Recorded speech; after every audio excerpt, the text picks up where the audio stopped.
You're listening to Thunderquack Podcast Network.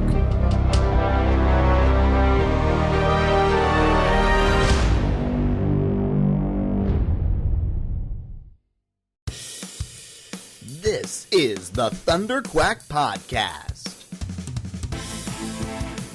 the official podcast of Thunderquack Podcast Network, where anything can happen.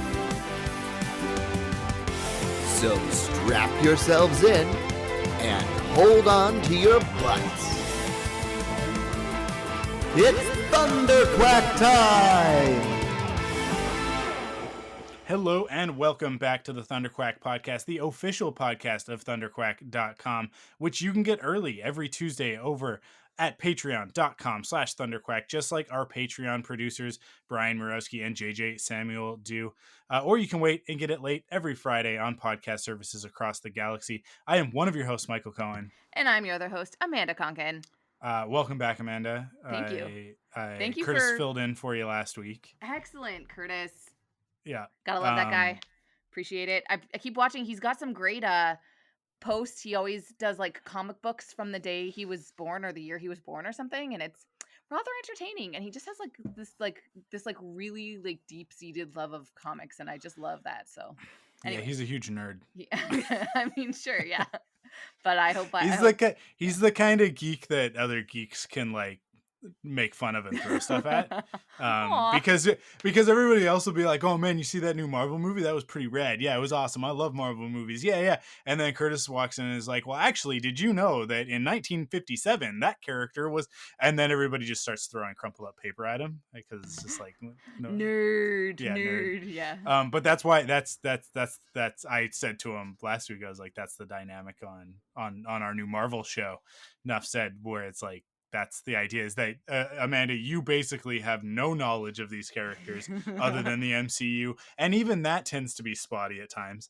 Even with, like, you could have just watched a movie and you'll be like, that's right, that character was in that movie I just watched. Right.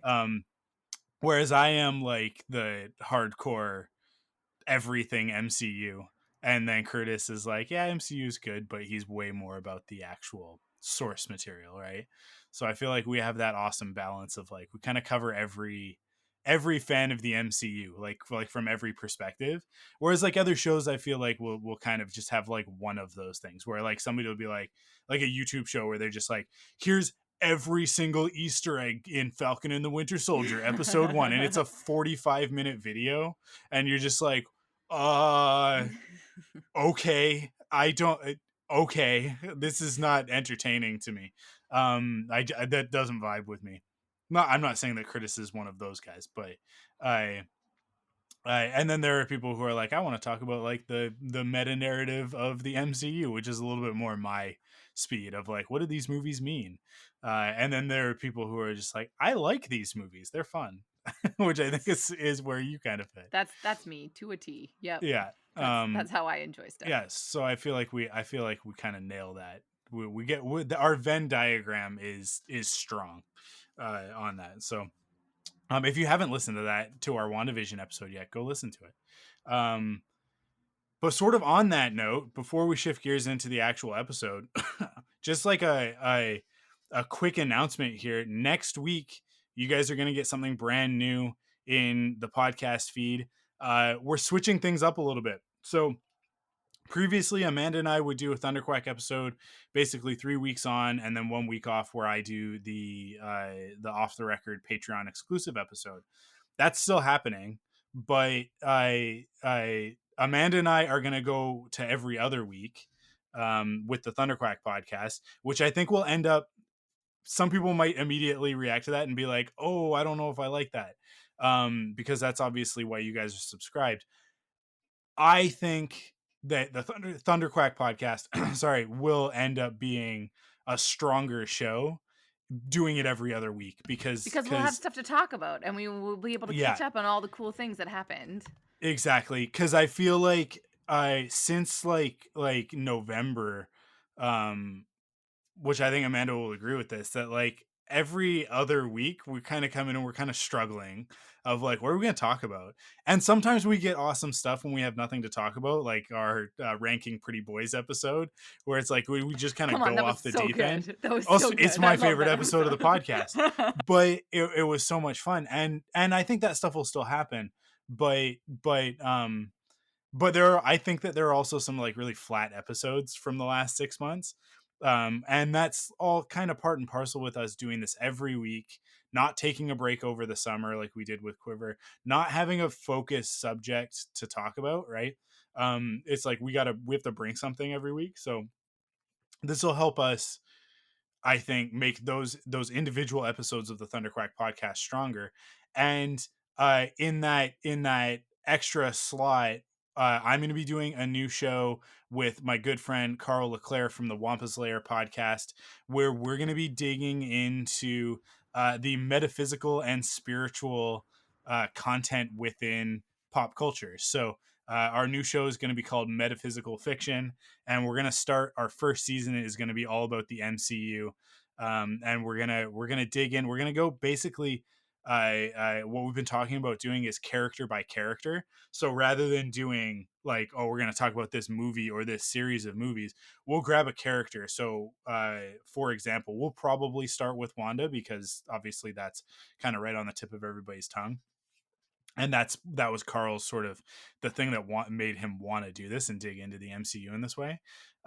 So we'll look at that character, look at her arc over the course of all of her appearances, and sort of talk about it holistically that way, with a sort of spiritual, metaphysical lens to it, which is really.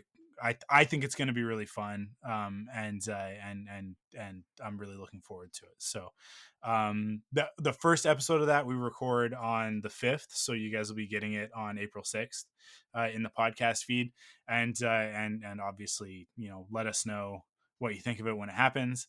And then Amanda and I will be back with a regular episode the week after that. So this will kind of be our new cadence, the new rhythm of the way that the shows go, and I think it's going to make for better content across the board. Because then in there as well, we'll have our Nuff Said MCU podcast, when Falcon and the Winter Soldier is done in another 4 weeks.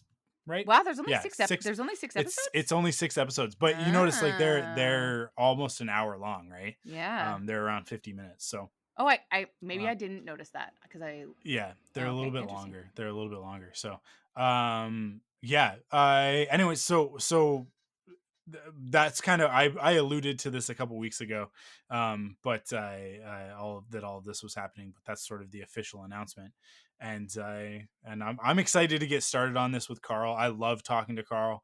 And we've had a couple of really, really good conversations just in sort of the planning and preparation for this.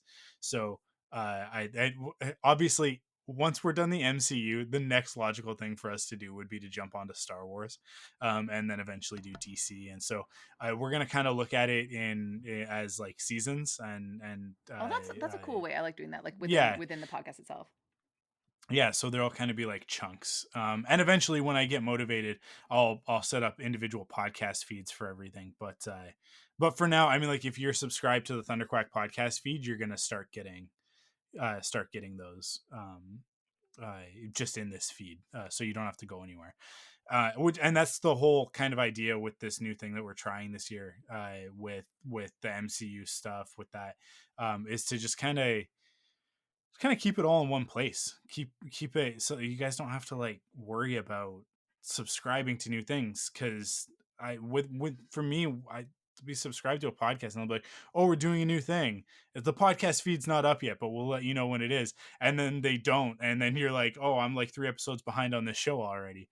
When it's like, just put it in, like, just give me a catch-all podcast feed, right? Which is something that I wish that I had done um with the Star Wars stuff. Is that like I wish that we had started with just one feed for Frontlines, and then Saga Continues, and then Rebels podcast, and then Rebel Cells, and then like Faster, More Intense, so that you guys are all just like already subscribed. And if you want to listen to something, you can listen to it. If you want to skip it, you can skip it. But it's gonna, like, you're gonna get it regardless. And then you don't have to worry about chasing content. But yeah, that's what we're doing going forward. But this week on the Thundercrack podcast, we're gonna get into the Justice League Snyder cut. But before we do, Okay. we're 2 episodes into Falcon and the Winter Soldier. Yes. We're not going to dig deep because obviously we saved that for Nuff Said, right? That's what that podcast is for. But we'll just give some first impressions. I will say really quick, I love it. I think it's great, especially the second episode. I love the direction that we're going. I've no spoilers, right? But some of the characters that have been introduced, I'm really excited about what that means for the future of the MCU. And that's the sort of thing that we will dig into very deep when we get to the end of the season and we do our recap episode. But yeah, I'm loving it. I love the dynamic of both Bucky and Sam, individually as well as together. I love that we're spending this much time with these characters, that like there are these moments where it can kind of breathe. Because for me, like that's what I'm in the MCU for. I love the action. I love the comic book stuff. It's awesome, but it doesn't mean anything for me unless I have a connection to those characters, right? And to deepen the connection to these two characters who I already love. Like Falcon, if you want to talk about like the Captain America sort of corner of the MCU, Falcon is my favorite character within that. So for it to really be focused around him, and then for it to this last episode to start centering on conversations about race, which was like, are they going to go there? Like, is this series going to be about like, hey, is the world ready for a Black Captain America? And then obviously after that second episode, that's what this is going to be about. Like that's one of the main conversations that's going to take place here, and I'm really excited for that to happen. So that's where I'm at. Amanda, how do you feel about Falcon and the Winter Soldier? Yeah, that stuff's all cool. Infus Nest was cool. Yeah. Erin Kellyman is the actress. It's not my jam. Yeah. The first episode, I literally went to the kitchen to get a snack during the fight sequence in the air. It was like so egregious. Like I was like, it's the same. I get it. He can fly and is really good at evading things and save the day. Woo! But like and I don't know why, because I guess what I like is character-driven action, and for this, it was really just trying to like reestablish how this character was good on his own. Like I don't know, it just there was something that wasn't quite hitting, and I enjoyed the second episode a lot more because it had actually the Falcon and the Winter Soldier together, which I feel like again the character like elements are what I've always been drawn to in the MCU. And I do like Bucky's story a bit more than I like Sam's, because I don't know what to like. I don't know what to like. It just like it was heart-wrenching to be like, oh my gosh, you're hanging out with the dad of the guy you. Anyways, I'm not gonna spoil, but you know what I was gonna say if you watched it. But like, I'll watch it because I love this kind of stuff, and it's good and fun. But I'm not as excited as I was for as with WandaVision. Like even for this one, even just with it upcoming, I actually forgot that it had started.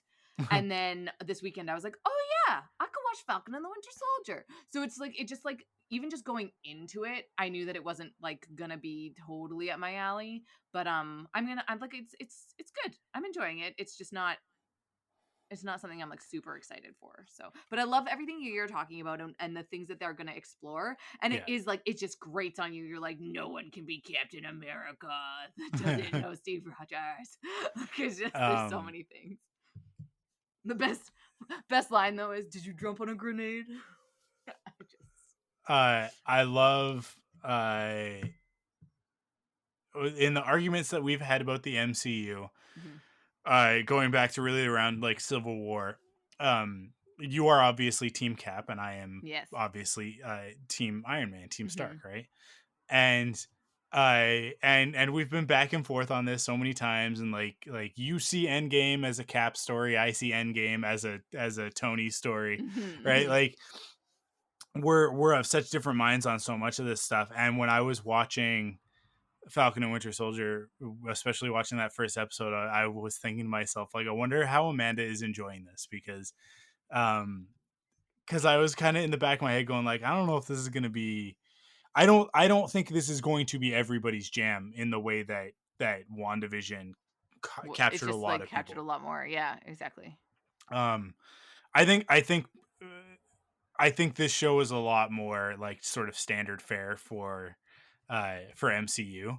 And it's not really, at this point, it's not really pushing the envelope in terms of like what the format of the MCU is, Hmm. like WandaVision did. Like Was different. Yeah, it was. It WandaVision was like did what Guardians of the Galaxy Volume 1 did, right? Where right, like that came in and like cracked it open and was like, the MCU can be all sorts of different things, right. Yeah, right? Because up until that point, it was like, well, it can be like more of a straight action like Iron Man, or it can be like sort of like a spy thriller like Captain America.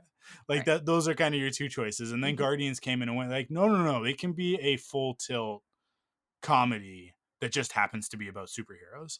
And then out of that, uh, we get Ant-Man, and we get um, Thor Ragnarok, right, which just like completely rewrites So great. Yeah, yeah. Thor and reestablishes that character's world, um, and the whole cosmic world of it, right? And I think that WandaVision did a very similar thing where it's like I think we got Doctor Strange, which was like, it's kind of like we're entering this new world of like mystic arts and magic and whatever.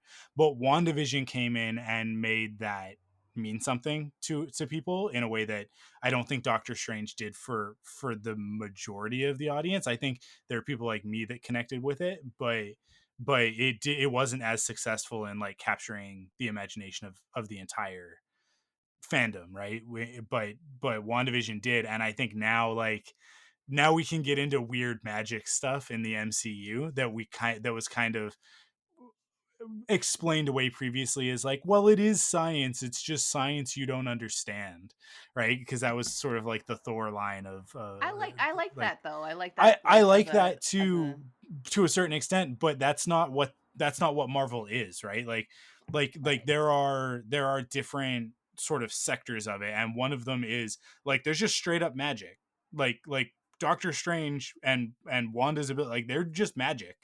There's no like there's logic to the magic and there's rules to it, but it's just like if Doctor Strange for a story needs to make a magic potion that does something, he can do that, right? As opposed to like with Thor, it's got to be like, oh, we have to explain this with quantum physics in some way, right?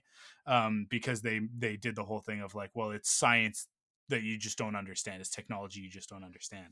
So they kind of written those rules in, and which works. It works for that. It works for Guardians of the Galaxy, but I like that there's this magic world.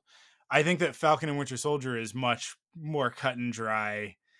This is the thing that I find really interesting is that you go like, oh, I'm more like on the Cap side of things. Like I like Captain America movies more than Iron Man movies, and I'm always like, okay, fine. Well, and then I was like, if Amanda doesn't like Falcon and Winter Soldier very much, then it's not that she likes Captain America movies. She likes Chris Evans.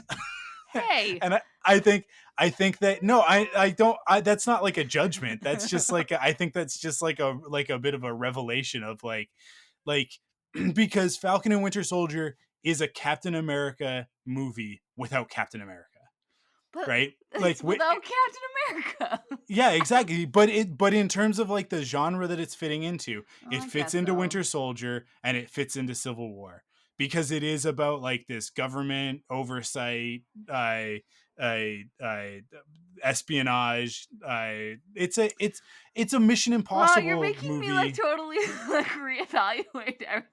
Yeah, but I but see. I I think kind of like that kind of stuff as long as you have the right people in it, and I feel yeah, like but that's what I'm saying is that with like being it's the not. captain.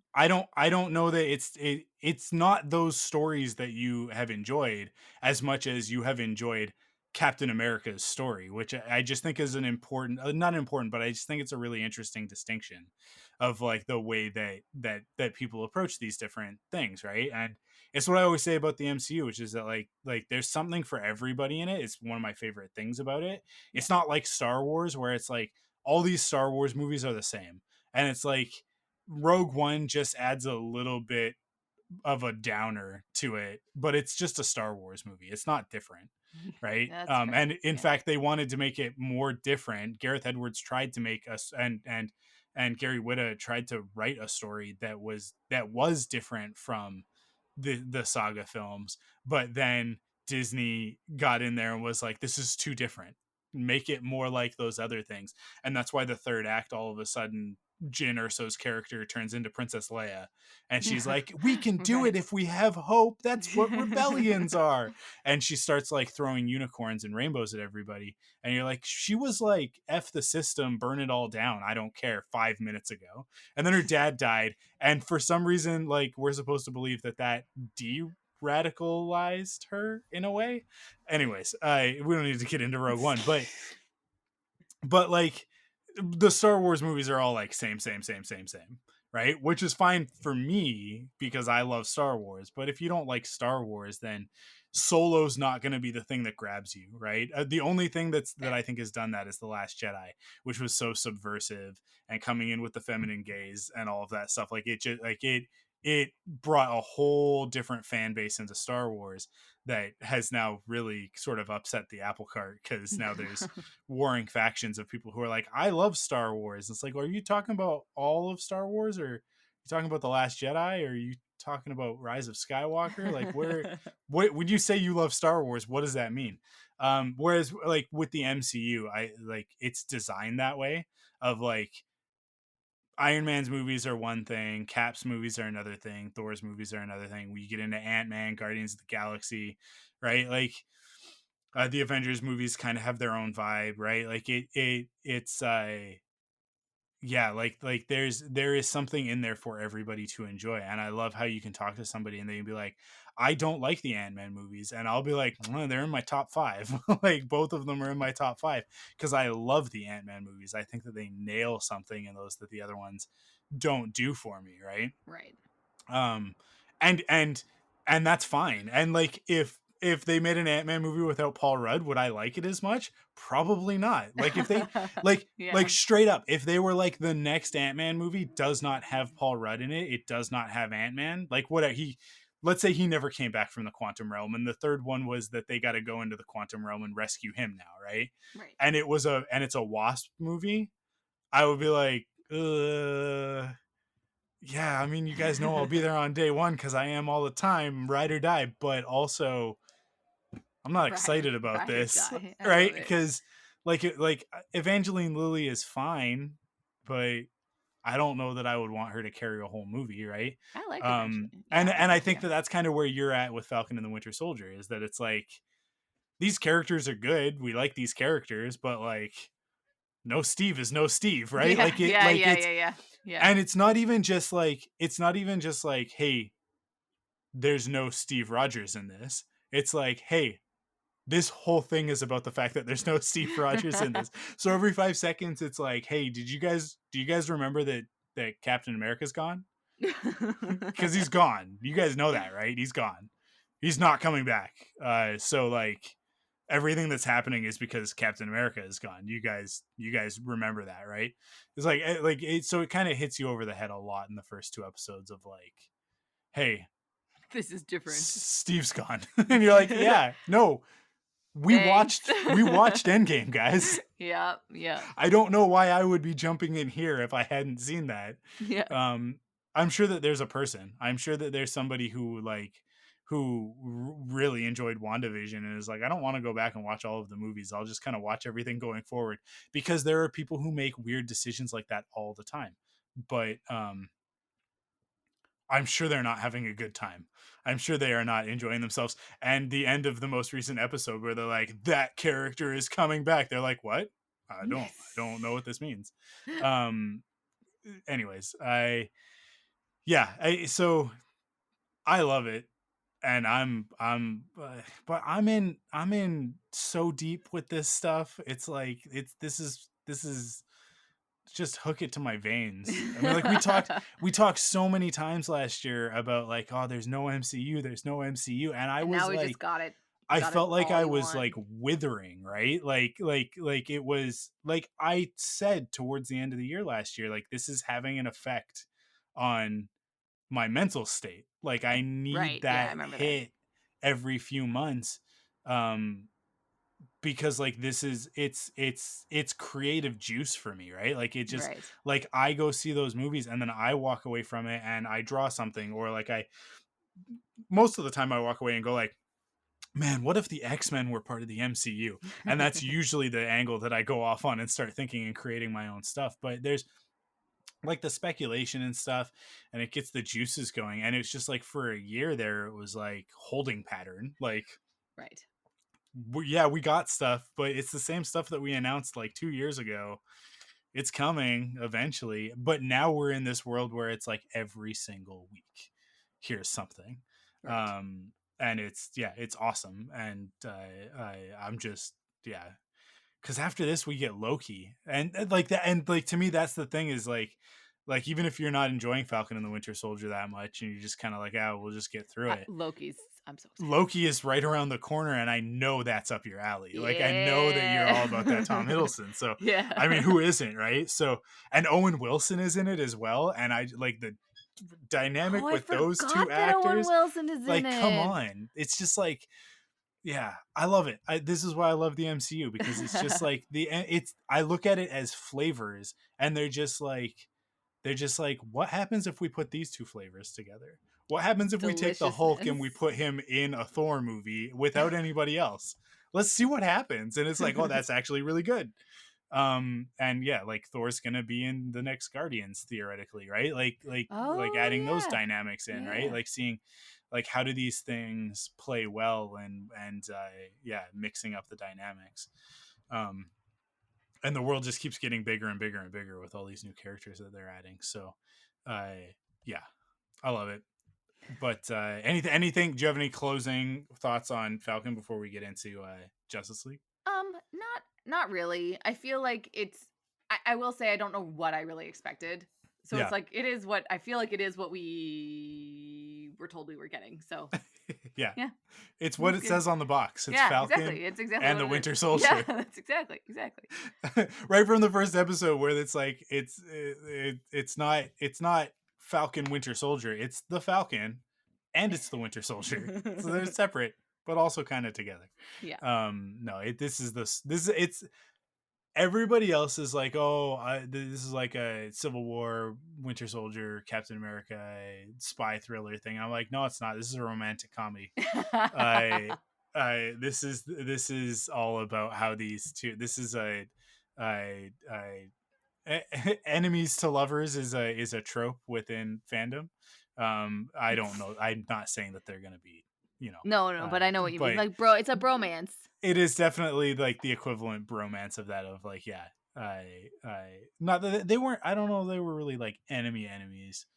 They just don't really like each other, which is classic.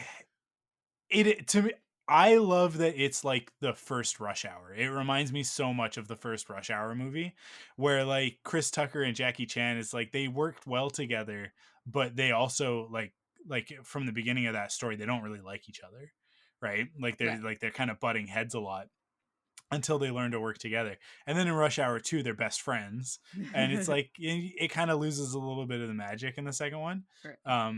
But yeah, like I love that we have that dynamic in this first one. But I love that you're comparing it to Rush Hour 2. I would never have thought to go there, but yeah, it makes sense. Makes sense. Okay, you want to get into Justice League now? Are you ready for it? Do I? Am I ready for it? Yeah, of course. You go first. I went first on Falcon, so you go first on Justice League. Okay. I mean, everything that I've been seeing on the internet justifies how excited I've been about this for the last year. So I just am so proud that people like it. And I know that that's really, I didn't realize how invested I was in like it not sucking. Because you were like, it's going to suck. And I'm like, no, it'll be fine. It'll be fine. But people, like, there was genuinely like people who hadn't seen the first Justice League were talking about this one really positively. They're like, yeah, it was good. And I'm kind of like, that was so nice and refreshing to be like, people had like, I don't know. It also filled that there was as I was watching it, all I could think about was, wow, how is this not explained in the in the Joss Whedon one. Like, how is it not explained why Steppenwolf has a like stake in this, and like Yeah. why the box brought Hey, back here, Superman? Like, really so quick, many... really quick. Yeah. We're gonna get into spoilers on this, Oh, so if yeah, you yeah, guys yeah, haven't yeah, watched yeah, it yeah. yet, just wait. Go go find a 4 Go hour take chunk. 4 hours. 4 hours and 2 minutes, and then come back to us. Yeah, it's a big ask, I know. Right. Continue. It just like the simple thing of being like, hey, how did Superman get brought back, or why? Right? Like that they explain, like, it's such a simple thing. Like, I don't know. All I can say is that I enjoyed it, and that the pieces that I hadn't known, when you watch something and you can't quite put your finger on like the specificity of what it is that went wrong. You're just kind of like, the whole thing was a hot mess. Watching this, I can pinpoint the things that helped, right? Yeah. That helped explain what it was, and that helped like just the details as you go through, and you're like, wow, there's just the story building and the character development is there in a way that it wasn't before.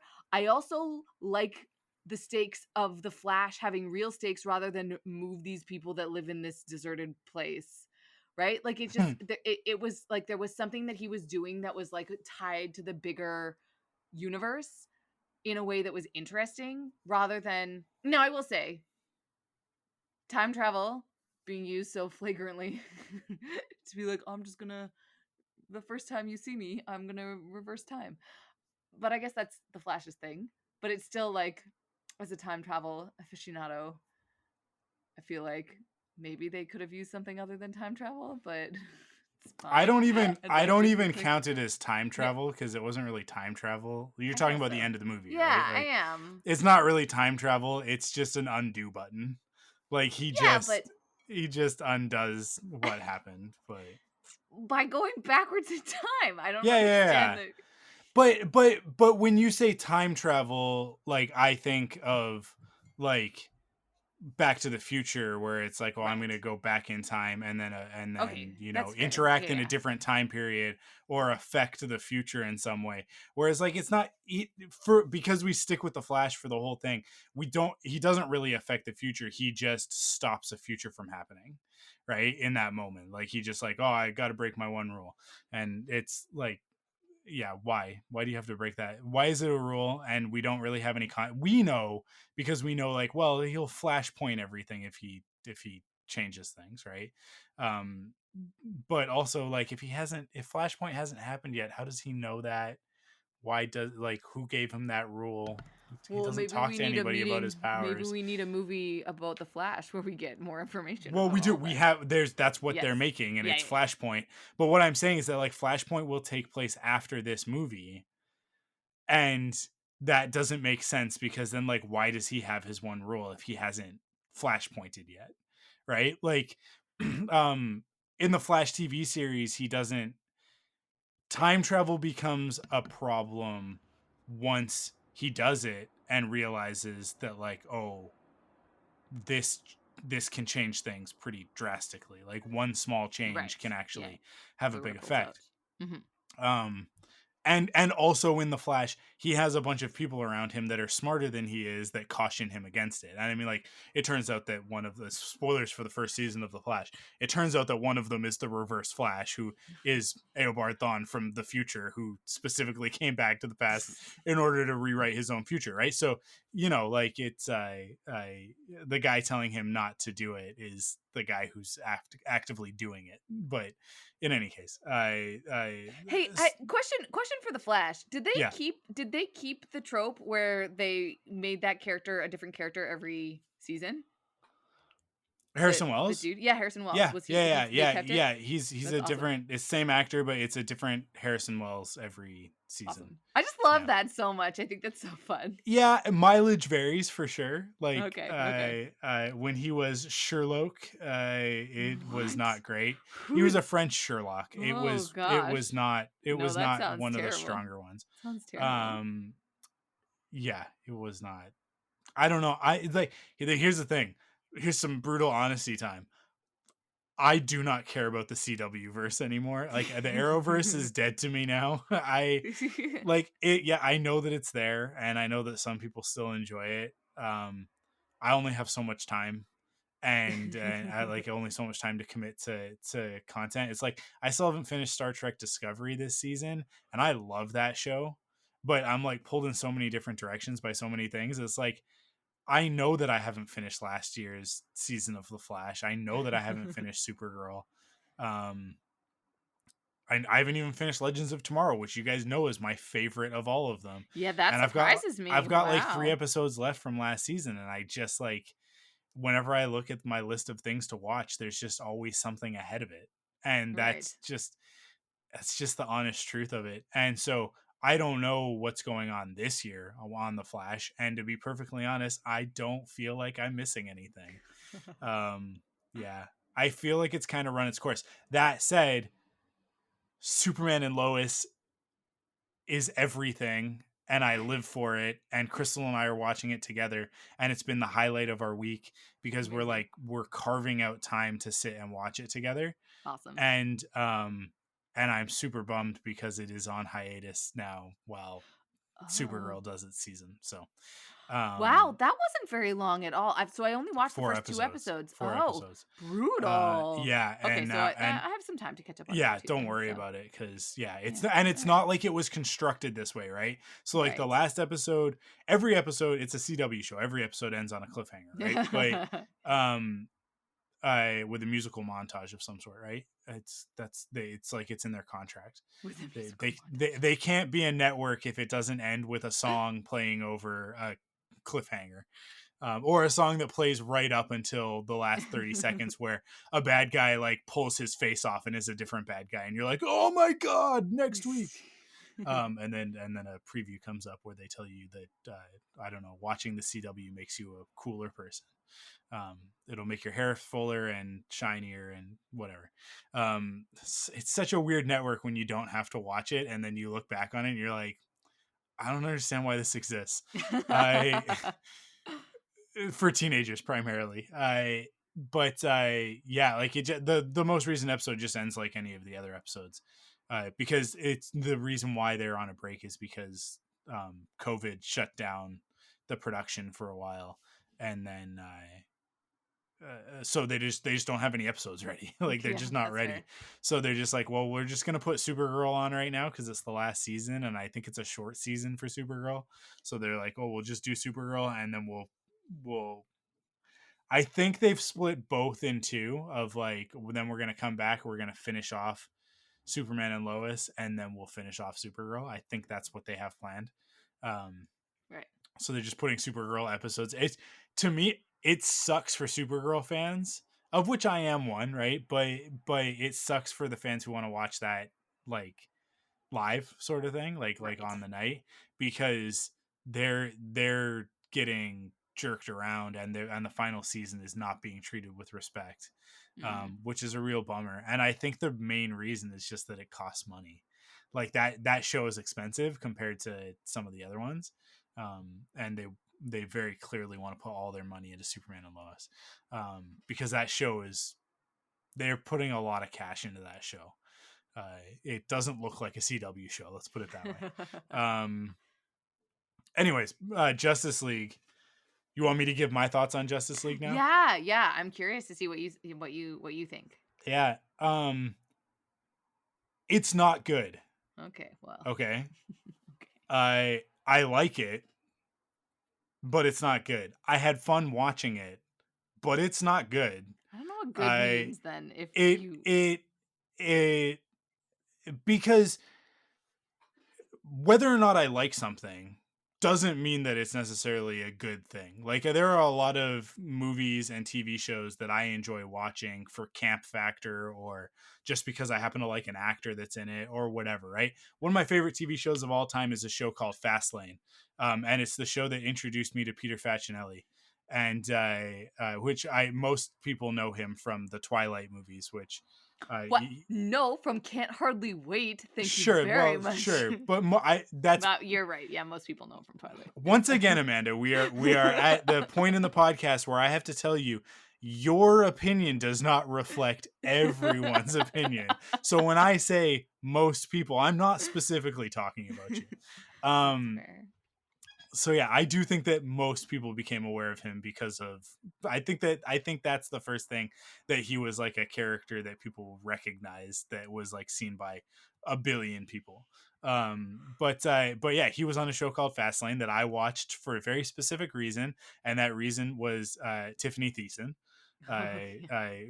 Kelly Back when she Kapowski from was Saved it by the back when Bell. she was Tiffany Amber Thiessen, or was it No, it just was Tiffany actually Thiessen? one of the first things where she was Tiffany Thiessen, where she dropped the Oh, amber. interesting. Um, Interesting. yeah, I that's what got me in the door, and then the quick cuts and ridiculous outlandish action sequences are what kept me, and then the dynamic with those two characters. Fastlane's not a good show.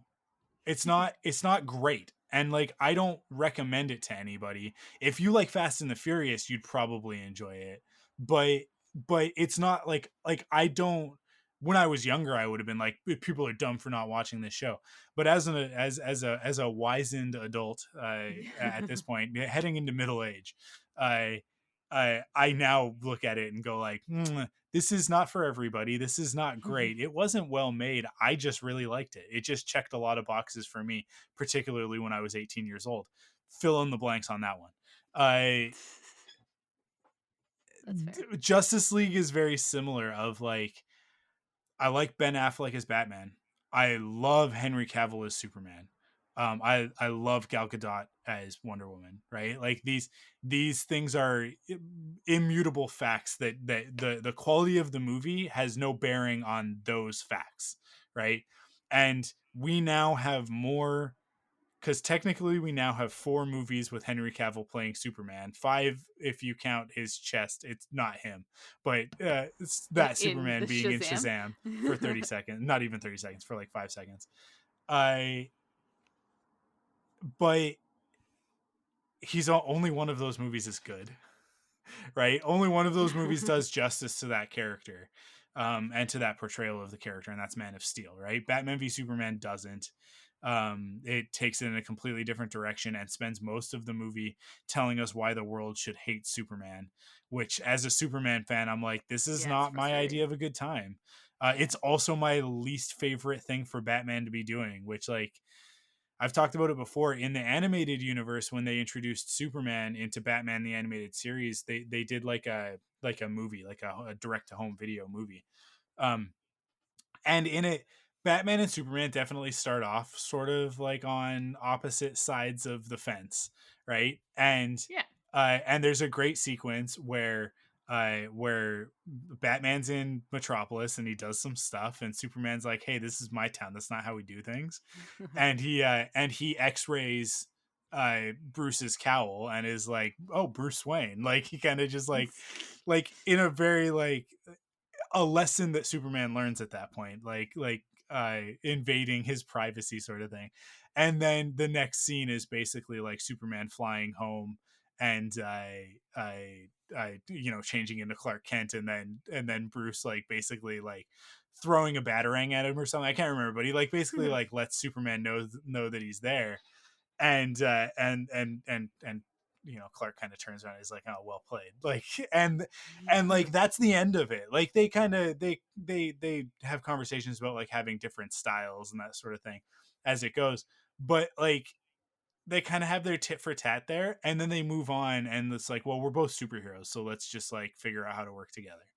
And to me, like, I love it when it's that dynamic of like, and by the end of it, obviously they're best friends because it's Superman and Batman, world's finest, right? But in it takes Superman dying for Batman to be like, "Oh, Right. Oh yeah, my bad. I messed up." And so then Justice League is just him walking around going, "You guys, Superman was rad. What was I doing? I was so emo." Um but yeah, like like this universe doesn't do it for me, and that's definitely part of it. But that said, like, I can still enjoy the good stuff that's in here. I also really enjoy Jason Momoa as Aquaman. I absolutely detest Ezra Miller as the Flash. even before it turned out that Ezra Miller was a deplorable human being. Um, Really? See, I only have that as an echo. Like he's entertaining as yeah, even before that, it's like I don't enjoy him in Justice League. I didn't enjoy him in that first Harry Potter prequel, whatever, what was Fantastic Beasts. oh yeah. Like he just like he ruined that movie for me, and that movie's already pretty bad, but like he takes it down a notch into a place where I'm just like, I can't stand this film. I don't even know if he's in the second one because I haven't bothered to watch the second one, because I will not watch those movies. I won't subject myself to that. Fair. But yeah, and then I feel like there was something else, and my brain has just like wiped it from memory. But I think there's something else that he shows up in that I was like, Oh, that Ezra Miller is yeah, in? that Ezra Miller shows up in that I was like, nope, Isn't don't he like in, him. like he's in some movie with Emma Watson where he plays like, isn't it Perks of Being a Wallflower? Isn't he in that? I definitely haven't seen that. But yeah, he is, yes, but I haven't seen that. Man, what is is he gonna be in Invincible? What a bummer. Go watch Invincible, everybody. Yeah, that's It's what I've heard. awesome. On Amazon Prime. It's so I good. kept seeing like people post about it. Yeah. It's fantastic. It's so good. You should watch it, Amanda. I think you're gonna like it. Okay. Good to know. And that's all I'm gonna say, because there's a lot of stuff All right. in it, and I don't want to ruin anything. Yeah, and then Ray Fisher as Cyborg, I don't know. I could take it or leave it, to be honest. Like I don't think that he does a bad job. I think he's a very good actor. But I don't think I like this characterization of Cyborg. There are two other prominent characterizations of Cyborg. One is as the leader of the Teen Titans, where he's like he's the leader, and fills that role, and is sort of like a commanding force within that, alongside Robin. But then there's the Teen Titans animated, both like the original animated one from the early 2000s, and then Teen Titans Go, which is like the more ridiculous, silly Adventure Time style one, where he is a ridiculous character that says "booyah" all the time. And I like that one a lot more than any of the other ones, because he's got some actual like flavor to him. Or he tends to be a pretty dry character in the comics. But even when he's a dry character, he's not quite as, I don't know, just kind of like flavorless and tasteless as he is in Justice League, where it's just like it's very much one note of like, I got turned into a cyborg and I'm real bummed about it. And it's like, in Teen Titans, the cartoon, like in the animated stuff, there's definitely moments where he's like, oh, I wish I had my human body so I could play football again. But then there are moments where he's like, hey, I can fly. I have rocket feet. And it's like, it's super rad. And now I can throw a football around the planet, right? And this version of Cyborg in Justice League is arguably way more powerful than any of the other ones that have come before, because the story kind of dictates that he has to be. In order to accomplish everything that they accomplish, right? But yeah, I don't know, like it just look, he was definitely a lot less well utilized. I don't know, worse utilized. He wasn't utilized as well. That's the way that sentence should have been constructed. That's a good that's it. In Whedon's Justice League, but Whedon's Justice League is a garbage truck on fire, like on a battleship that's sinking. Like that movie is doing everything wrong at every turn. Like it is just awful.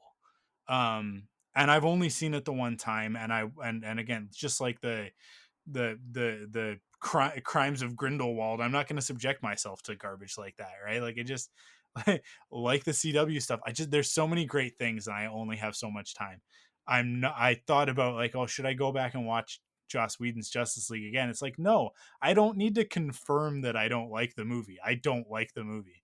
Um, Having way more time with Cyborg definitely makes his story more meaningful and more impactful. Is it the story that I want them to tell? Not necessarily. Like, do I feel like this really serves the Snyder verse DC constellation? Not really. I don't see where, as opposed to when we look at the MCU and when new characters get introduced to that, and it's like we talked about, like Guardians of the Galaxy comes in and changes everything up. It's like it can be so different and so out there, but then like it enriches everything else to get like this story about these characters that are way out in space. And like, and like at this point now in 2021, I can point to exactly why adding Guardians of the Galaxy into that stew made the whole thing better.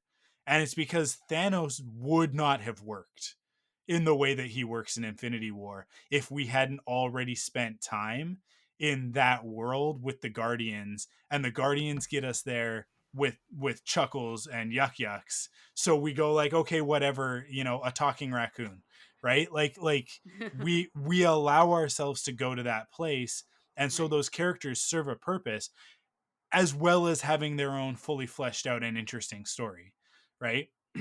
When they bring in Cyborg to this world as a member of the Justice League, it's like, well, if they were bringing him in as a teenager and setting up that, like, hey, there's this whole other world of teenage superheroes to set up and like tee us up for Teen Titans, then he, like, in the larger scheme of things, he would have a purpose for me. But he doesn't have that purpose because he's not setting that up, because he would not work in that world, right? I don't want to see the version of Teen Titans that he's a part of, because it would be everything that I hate about the New 52 reboot when they did that Right. with Teen Titans, where like every one of the Teen Titans all of a sudden is like anti-establishment, if the thing about New 52 is that the New 52 is all the worst part of 90s comics, but with a like 2010s spin on it. And it did, like, you guys, if you've been listening to these podcasts for long enough, it does not work for me. There's nothing about New 52 that was redeemable for me. I shouldn't say that. The Swamp Thing Animal Man stuff was pretty cool, but it was so disconnected from everything else. Those are two characters that nobody cared about. So but yeah, like, it just, I feel like the Snyder stuff borrows so much on New 52, and that Jim Lee, Jeff Johns ideology of storytelling, and it's one of the reasons why it doesn't do it for me, because everything's dark, everything's gritty, everything's mature. It's trying so hard to be antithetical to the way that Marvel does stuff, to the way that Marvel Studios runs, that it's kind of like what we were saying about Falcon and the Winter Soldier, where it's like every 5 seconds they're reminding you that Cap's not in this. In the Snyderverse, every 5 minutes they're like, hey, this isn't the MCU, guys. Okay, our characters can say the F word, and it's like, yeah, but should they? like But why? Like, it doesn't, like, because it didn't make Batman cooler to drop F-bombs in this movie, right? Like, he also, to me, wasn't the character to do it. If somebody was going to drop an F-bomb, it should have been Aquaman, right? Like, Yeah. because like Yeah. an F yeah would have been cool coming from him. Like, it would have been fun. I would have enjoyed that. I Aquaman is lost in this version of Justice League. A little Like, bit, yeah. Hey, like I mean, like they is did he in do there? I more. don't know. He They does a did. thing once with a trident, I They guess. do some more stuff in the with the. I do kind of miss the him sitting on the lasso truth Yes. moment. I will say that that was one of my favorite things from the Whedon version. So I'm a little bit sad that that's not in this version. But right, I didn't miss it. Right, it's not in this Yeah, version. no, Yeah, yeah, yeah, you're right. yeah, yeah. But it's yeah, they didn't use him very much in it. But I liked what I got from the Flash and from Cyborg in Return. Because we've already seen the full Aquaman movie, so I don't need to see a Yeah. ton more of him. It's so Right? weird. Like the way that all of this works is so weird because it's like this is a remake of a movie that already came out, but it's not actually a remake because they didn't like it. Just It's this, just most of kind this of already existed, so yeah. it's what the movie was originally supposed to be. But like on the one hand, and what I've been saying is like, man, like for anything else that I give Zack Snyder garbage for, I take him to task for. Um, I absolutely admire that he came back and he got this done, right? And that he had the absolute gumption to go. It's a 4 hour and 2 minute movie, on streaming in IMAX format for the whole thing, even though we know all of you have widescreen high def TVs. I was shooting this for IMAX, so that's what you're getting, even though it's not coming out in IMAX. Yeah. Like I absolutely admire him for sticking to that vision and completing the job, especially under the circumstances. And I don't just mean the death of his daughter, that is a part of it, but also the way that he was treated by Warner Brothers, the way that he was treated by DC. And for him to come back and go, the fans want this, and that's who I make these movies for. Right. Right? Yeah. I love that I about didn't Zack I Snyder. didn't Like, think I that I love would that. I didn't think that I would like Zack Snyder this many years I past. Like this is it's the just thing. like it's such a weird He makes a lot of shift. choices that I don't agree with, Yeah. but I do like him. And that's where I go, like, I like this movie. I like it's definitely better than Joss Whedon's. Full on. End of statement. But like regardless of all of that, it's just like this is a 4 hour movie. Like we break a lot of rules in order to pull it off. It has no structure. None whatsoever. It's not a 3 act. It's not a 5 act. I don't like it follows no traditional structure that I can find. Like when people are like, "What is it?" and like, is it a good movie? And I go, "It's not a good movie because it's not a movie. A movie like fits within certain parameters, and maybe that's being sort of dogmatically strict, but to me, it's like a movie should be a single sitting. Like that. Even Titanic, you can sit through it in one, right? Like, and yeah, it came in 2 VHS copies. Gen Z, ask your older cousins, I guess, what a VHS was. But we had to put these cassette things into a box, and then it was tape winding through things. When we were done, you have to rewind it in order to watch it again. You can't just hit play. It was crazy. Can you, man? Do you ever think about that? You ever think about the you finish a movie and you're like, I want to watch Empire Strikes Back again, but I have to wait 3 minutes. I gotta wait 3 minutes for this tape to rewind itself before I can start watching That's The Empire Strikes Back again. I just no, I haven't thought of that in a lot. That was frustrating though. I remember even though like My kids doing don't that even and have being to like put a DVD in. huh? they're just like play for me the Paw Patrol, and then the TV goes Paw Patrol coming up. They don't even have to push a button. It's just I don't begrudge them for it. I just wish that I had it. That's all. But yeah, what was I talking about? Yeah, it's not a movie. To me, it's like the best that I can compare it to is that this is an opera. It's that like music is so integral to the way that this story is told. You want to talk when I say that this is not good, right? And it's not a good movie, Mhm.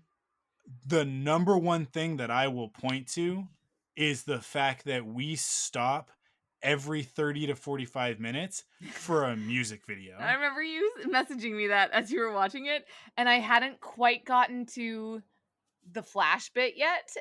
Flash has And one. so All of all of the main they all characters get have one. one, Yeah. right? Yeah. Where he like stops the movie and it serves no purpose. It doesn't move story forward.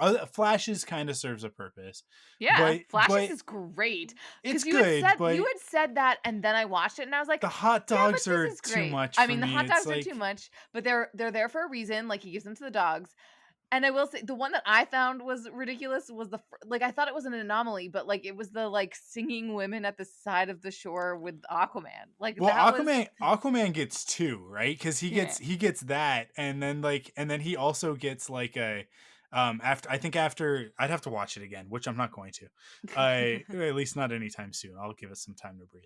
But I think after the moment after he goes and deals with uh his meeting with Willem Dafoe, with the Green Goblin, and he's like, "You gotta be the guy that you're supposed to be, because I made a promise to your mom," and Right. he's like, "I don't want to do that," and then he goes and like stands on a rock like the Little Mermaid, and the water splashes him, Yeah. which is a different scene, and it is just like a solid 2 to 3 minutes of slow motion Jason Momoa getting splashed with water as a really bad alt rock song plays.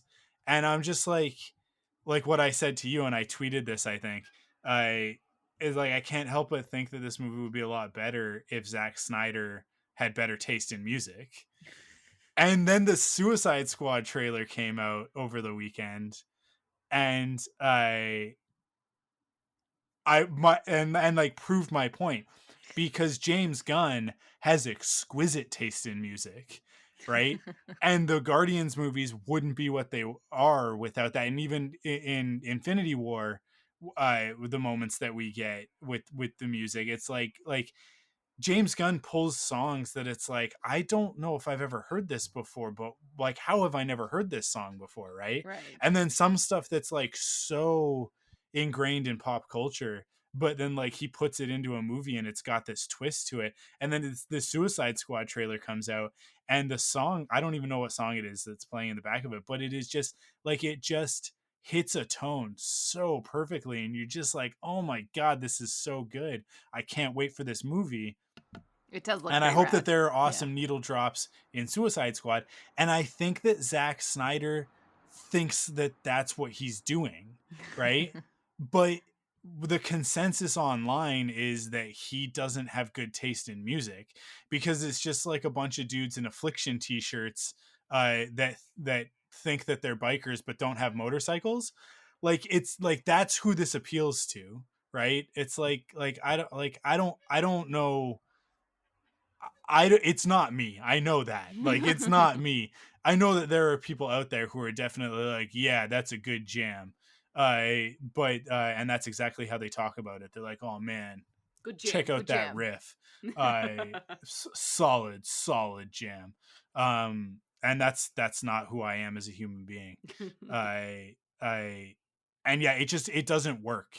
I don't think that any of the musical choices like add to the characters. I don't think that they add to the movie. It certainly doesn't keep things moving. And when you make the decision of like, we're just gonna go as long as we go, it's like you lose. We've talked about this before. It's like, I think that restriction often, I mean, like, it can go too far, but oftentimes when you have to put something in a box and restrict its movement, like, creatively, you have to really flex, right? Right.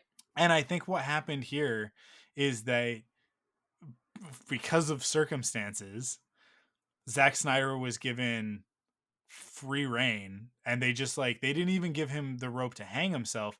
They just cut the rope. They were just like, do whatever the hell you want. Like, it doesn't matter, because people are going to come to the platform for it.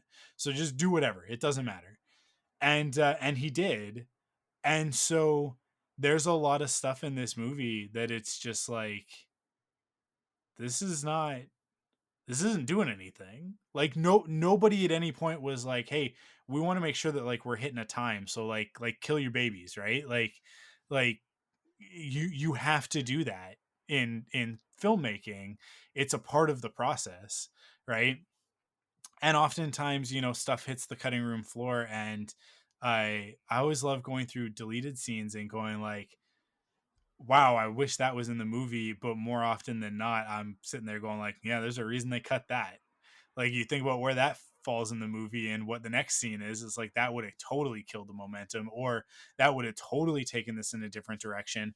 One of my favorite things is Return of the Jedi has a deleted scene that we didn't get until the Blu-ray release, and it's Luke building his lightsaber, and it would have been the beginning of the film, right? And it's Luke Right. Oh, okay. like he's sort of tweaking his lightsaber, putting it together, and as it's intercut with like it's sort of fading back and forth between Vader and him, and Vader's like saying like Luke, like join me, like he's trying to connect with him, and Luke kind of trying to shut him out. And then he finishes his lightsaber, puts it together, and ignites it, and you see the green blade for the first time. This would have done two things. It would have totally destroyed the moment on the sail barge when Luke, like when Oh R2 yeah, like flips the the jump. lightsaber Yeah. to him and he grabs it and he ignites that lightsaber for the first time and it's green. And you're like, wait, what? Lightsabers can be green? Now who cares? Everybody's got different colored lightsabers. But back in the day, it was like there was red, there was blue, that was it. And then all of a sudden, Luke's got green. What does that mean? Because the good guys had blue, the bad guys had red. It totally takes away that moment, right? What it also does is it puts us in a position of going like, is Luke a bad guy? I think Luke's a bad guy. Whereas like Oh. there's a little bit of that at the beginning of Return of the Jedi when he comes in and he's choking the guards. But then he comes into the palace and he's like, and he presents himself as a Jedi Knight, and you're like, no, this is Luke. It's Luke Skywalker, right? He's a hero. But it like that scene's very ominous, and Luke is very hard to read in it intentionally, right? Like I think that's in the performance is that we're not supposed to know. Um and it totally would have changed the tone of the movie, right? And so it's like stuff like that, although that scene is fantastic and I love it, it definitely does not deserve to be in Return of the Jedi. It needed to be cut in order for that movie to be the movie that it is, in order for it to work as well as it does. And there are a lot of things in Justice League Snyder cut that definitely, if you removed them or slightly changed the context with a different musical cue, like I don't know, a good score for instance, which is kind of lacking in this movie, um I think the whole thing overall would be way stronger. But and I think you could have cut it down. I think if there wasn't as much slow-mo and if there weren't these stupid musical interludes, I think that you cut that movie down to like probably like 315. And if it were 315, that's a movie that you could release in the theaters. It's definitely a movie that's like a long haul, but Endgame is almost 3 hours, right? Like, or maybe it's over. um I'm sure that like with the credit sequence and everything, it's probably over 3 hours. So like that's doable as opposed to 4 hours and 2 minutes, which is like no one's gonna sit in the theater for that long without an intermission, right? But it's a different um I don't know. The thing I like about the scope of the film, like I get everything you're saying is true, right? That there's a lot of slow-mo, a lot yeah, of song sequences. But I like the shift that it signals in being able to create content for a different kind of consumption. yeah, And just like totally reimagining what it is that audiences can and will watch. Because if you give it to me in my house, I can start watching it before I film Crazy Eights and I can finish it when I'm done. Like I get to watch it at my house. I get to watch it when I want. I get like it I yeah. don't know. There's a lot of that is sort of really, I don't know, exciting to me. And then it doesn't grate on me. It doesn't bother me that there was slow motion in these song sequences because I knew what I was getting into. I sat down and I was like, okay, this is going to be a 4 hour thing. And there were breaks. There were parts. So it's like, hey, here's a chance for you to take a break if you feel so inclined. And if you don't want to, keep going. And that's what Sure. happened. Like, because the first part I watched with Nate and and he was like, do you want to keep going? And I was like, yeah, I got one more in me. And then you would sit and you would watch the thing and then you can like, it gives you the opportunity where they're like, this is a time that you can pause if you feel so inclined. Otherwise, just keep playing. They don't judge you and ask you if you're still there. But anyways, sorry, that's a jab on Netflix. I haven't gotten Are You Still Watching This from Netflix in a long time. Yeah. Um I think that they increased it. I think they made it more reasonable. Of like, hey, you've just watched 6 episodes of Community. Are you still watching this, or did you fall asleep? Yeah. Because the answer is I fell asleep. Yeah. um, but yeah, I don't know. Like it, I'm with you on that, and we've been talking about this a lot. We talked about this on our WandaVision recap, right? That like we're in a new era, and these aren't TV shows and they're not movies, and there's something in between. And I do think that Justice League is, when we talk about evolution, you have I man, what's the term? Oh, it's I don't know what you're trying to say, so I can't help you. it's symmetry. It's something about symmetry, but it's symmetry that happens like independent. Like it's the same as like when we talk about like Deep Impact and Armageddon came out in the same year, and it's Oh like yeah, people yeah, just yeah. came to the same idea at the same time, and like it was just sort of zeitgeisty of like, hey, an asteroid destroys the Earth. Dante's Peak and Volcano happened at Right, the yeah, same yeah, time, yeah. right? Yeah, yeah, yeah, We yeah. had a few summers in a row there were like the big blockbuster. There was always two of them. Mhm. I and there's a thing in evolution where it's like where two animals might evolve the same thing. Like for instance, birds and bats, right? Both animals evolve flight, and they evolve it for the same reasons, but they evolve it along two totally different lines, right? And so like the mechanics of it might be similar, and um I the better example is hummingbirds and I think it's like wasps or dragonflies or something like that. Like their wing movements are almost identical, but they're obviously on completely different evolutionary branches, right? Mhm. But like they evolved the same mechanic because there's only so many ways that something can exist, right? Within physics, like it's just Right. the way that it goes. And I think that we're in a similar place here with you look at like what Netflix is doing, what Amazon Prime is doing, what Disney Plus is doing, and now what HBO Max is doing. They're all trying to solve for the same problem, but they all have slightly different evolutionary advantages, right? Like Netflix created the binge model, right? Like that's why it Right. exists, is because of Netflix dropping a whole season at once, and it's like, oh man, we can just watch all of Stranger Things right now, right? Yeah. And that has an advantage of like, hey, you can tell a story that is meant to be consumed like rapidly, All at right? once. Hey, actually, do you think they're gonna do that? Because everybody's now transitioning into these like slow Well, and people but that's models. the thing, is that like where that works really well for the story. I think that Stranger Things definitely benefits from that, right? It's one of the reasons Mhm. why it became what it became, and a bunch of stuff did, right? Where it's like, oh, well, we can just watch this all at once. Certainly, like shows that I Arrested Development's a really great example of like it died on Fox. Yeah. No one was watching it. It had horrible ratings. Not that ratings mean anything, we now know, but I it moved to Netflix, and all of a sudden, like it became one of the Arrested Development was one of the first binge worthy shows, where like people got into it and they were like, oh my god, I can't watch just one episode of this show. Right. Like people who love Arrested Development, like it's like crack. Like you watch an episode and you're like, just one more, because it's just so fast and snappy and funny. Um, Which we should and actually Mallory Archer. I don't remember the actress's name. oh, Died this week. yeah. Now that Yeah, you've yeah. said that, now her actual name is gonna escape me. Um, yeah, yeah. She did. Jessica She Walter. Jessica Walter. Thank you. Hmm. She did pass away the other day, which a legend. Yeah. I don't know if this got confirmed, but I think it was Eric Goldman on Twitter posted that she may have played the first live action Marvel Comics villain ever. In the Really? Doctor Oh, Strange movie from the 1970s, cool. she played Morgana Le Fay in Nice. that, and because they had done Captain America and they had done Spider-Man before that. there are these awful movies from the 1970s that you can go dig up on YouTube and stuff and see how awful they are. They're not great. But they created villains for those stories.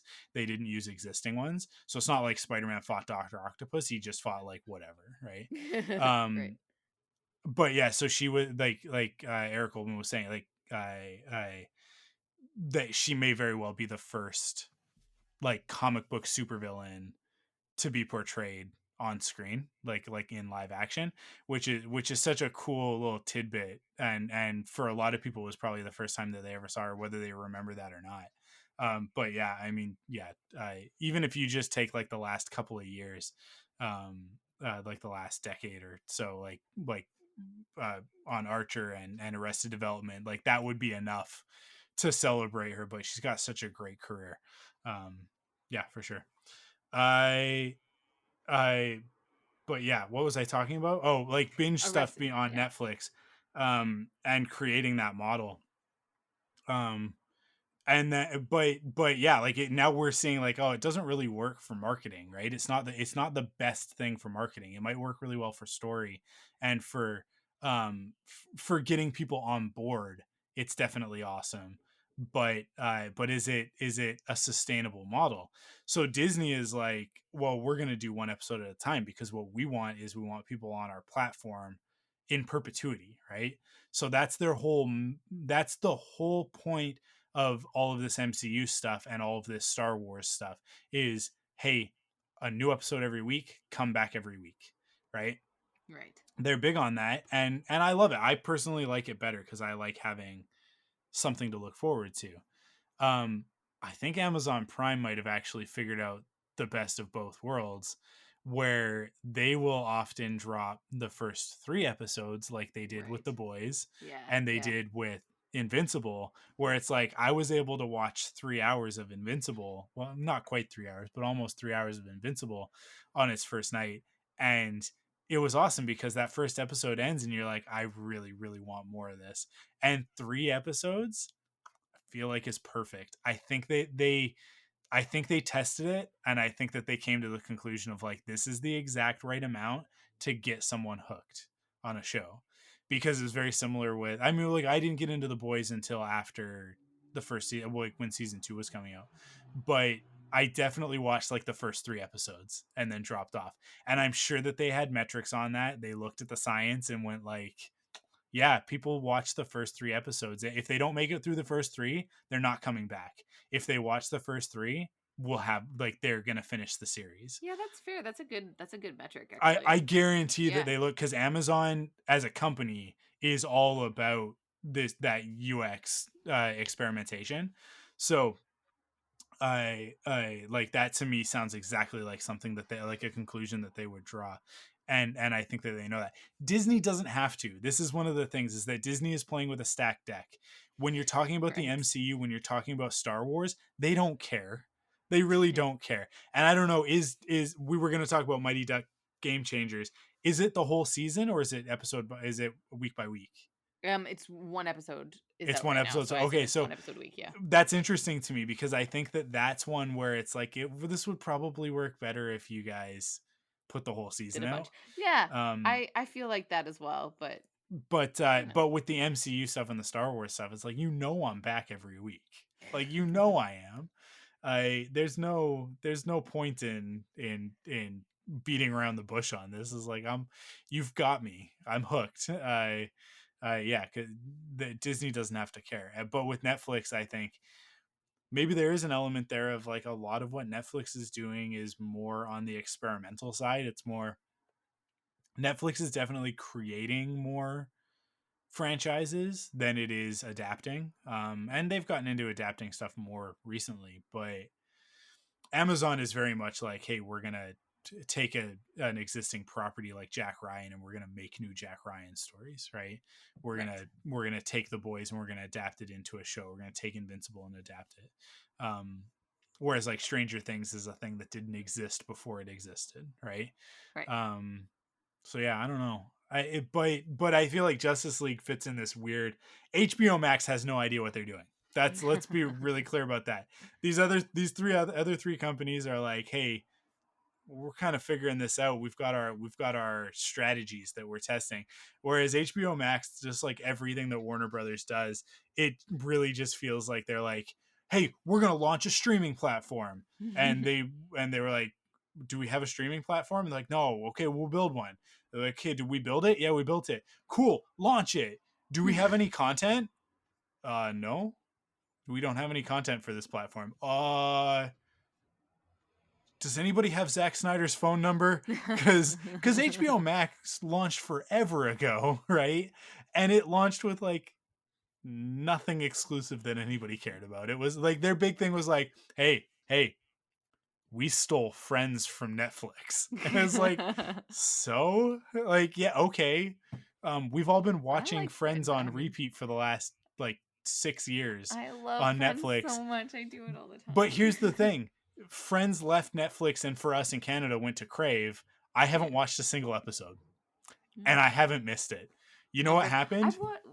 New Girl just moved right into that spot. Oh, It just yeah, that's it fair. just shifted right into that spot because Crave doesn't work on all of my TVs. It works on my my Amazon Fire TVs, but it doesn't work on like there's not an app on the LG TV in the other room.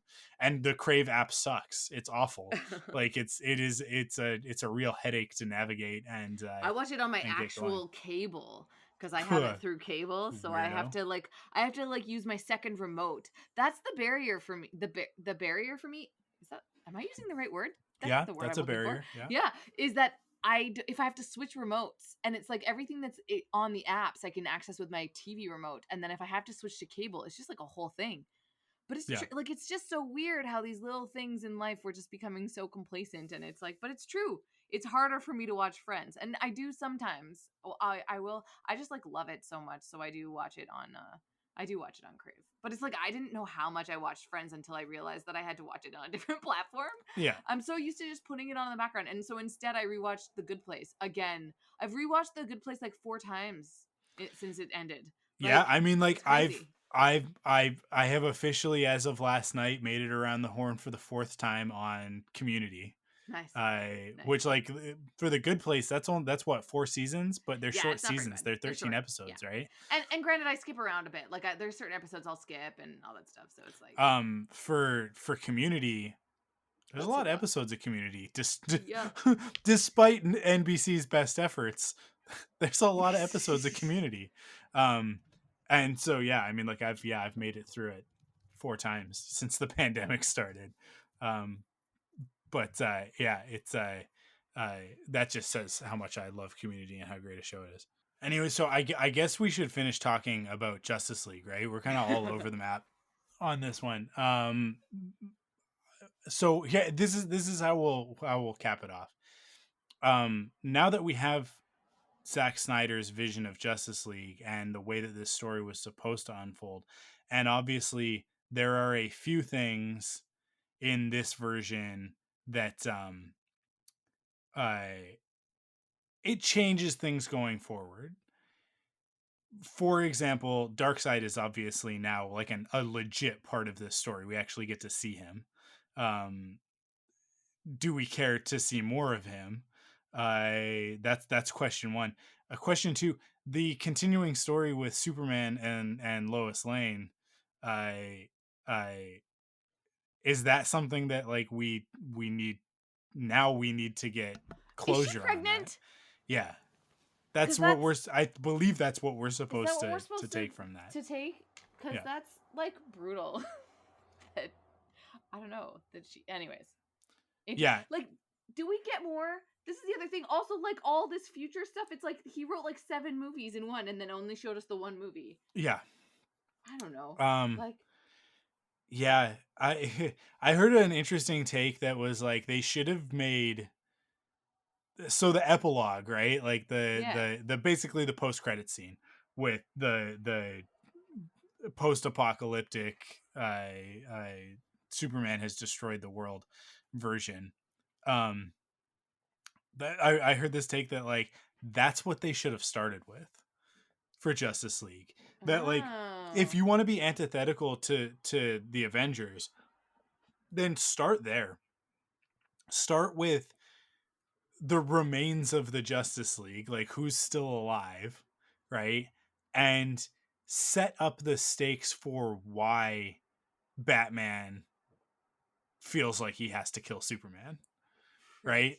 Like it, because if we had started there, can you imagine then going into Batman v Superman and getting Oh into it yeah, of like, because then it's like clearly, yeah, yeah. it's like write a little bit more into the story of like this is how Batman and the Flash managed to get all of those memories into past Bruce's head, and so he sees what the world becomes as a result of Superman. And in the wake of Man of Steel, it's like, well, obviously, and so that propels him on the path. It's like, oh, now we get to see why, right? And like now we can actually understand this and relate to this because we've spent some time in this world, where he's like fighting alongside the Joker in order to, to defeat Superman and Darkseid. Is that supposed to be Jason Todd, by the way? Joker, Yeah, I that's never been actually. because he references the orphan that died or whatever, right? Yeah, I think that they did confirm that Jared Leto's Joker is not Jason Todd. Really? Because yeah, I mean, like that would have been the best way to tell that story and for that to make for that version of Joker to make more sense. When people said that back when Suicide Squad was coming out, I was like, that would be rad. That would be an awesome place to That would take have that been a story. really good one. I thought that that's what we had decided, that we wanted it to be that. I And think then I maybe wanted you and I Gotham in had it. talked about that at some point in time, but then yeah, I think that the director of Suicide Squad, David Ayer, I think he confirmed at some point that that's not the case. That Jared Leto's Joker did kill Jason Todd. That's who he's referring to, right? Like that's what he's talking about there, is that he killed Jason Todd. But the thing about Jason Todd existing is that it implies the existence of Dick Grayson. And if Dick Grayson exists, then how come we don't get any of that in any of the story? Like it just, man, the Maybe they Snyderverse is haven't. just such a mess, right? Like Maybe because they haven't thought it through, and everybody just gets to do whatever they want, and it's the Wild West of they storytelling. they skipped the wrong stuff and like I get like, hey, like let's fast forward because we kind of know these stories already, but at the same time it's like you can't just put a Robin suit in the Batcave with ha ha ha written all over it and then just go like, yep, Robin's dead. It's like, okay, which Robin? Like Yeah, what are you yeah, talking about? Like is this like anyways, so for me, do I need closure on these stories? No, I don't. I don't. I need the Snyderverse. I need what Warner Brothers is doing with DC right now. I need it to come to an end. I need them to stop. I need the Batman to not happen because I don't think that it's going in the direction that I would like to see these stories go. I think it's Oh actually yeah, I I think forgot the about that. Batman's going to be very regressive. I think it's going to be a bad copy paste job of the Dark Knight trilogy. I totally forgot it was coming. Yeah. I totally forgot about it. Oh yeah. Um yeah, I would love to see more stories with Henry Cavill as Superman, but I would also love to see it just completely reimagined. Like let's like yeah, we can stick with him as the actor, but like let's rebuild the universe around him. My one hope is that Flashpoint is going to do that. Is that Flashpoint will Well, that's the whole purpose of Flashpoints, is so that you can get a reset. Yeah, but it's so funny because Flashpoint is what created the New 52, and my hope is that Flashpoint can un-New 52 the DCEU. Put that on a bumper sticker. Because yeah, like I what are our favorite DCEU films, right? Like real quick, like what's like the top 3? Because for me, Oh gosh. it's Birds of Prey, Oh and yeah, yeah, yeah, yeah, then Shazam, yeah. and then Man of Steel, right? Like that to me is like Those are the only 3 that are good. yeah, I mean like I think that you Any can of make a these case movies. for the first Wonder Woman, right? But Oh, sorry. I really like the first Wonder Woman, and I yeah. would actually put it. Ooh, that becomes hard now. Wonder Yeah. Woman or Birds of Prey? Ooh. Oh, Wonder for Woman. I me, think Birds Wonder of Woman. Prey is easily number one. I don't think that they've made a Really? better movie yet than Birds of Prey. I Yeah. really liked Wonder Woman though. So mine is Wonder Woman, I Um, think. and I think that Suicide Squad is going to come in, or the Suicide Squad is going to come in, and definitely going to give Birds of Prey a run for its money. But, um, yeah, I mean, like when I look at it, it's like what are the movies that I like in the DCEU are the ones that are a little bit lighter and a little bit more fun, and then Man of Steel. Yeah. um, but even Man of Steel is not as Man of Steel is very angsty, but it's not as depressing as Batman v Superman or Justice Oh, League, for which are sure. very much like the world is broken and horrible, so what's the point in even saving it? Right? Whereas like Yeah. Man of Steel was very much like like let's tell a story about what it's like to for a man to be God, right? Like that's the sort of attitude of Man of Steel.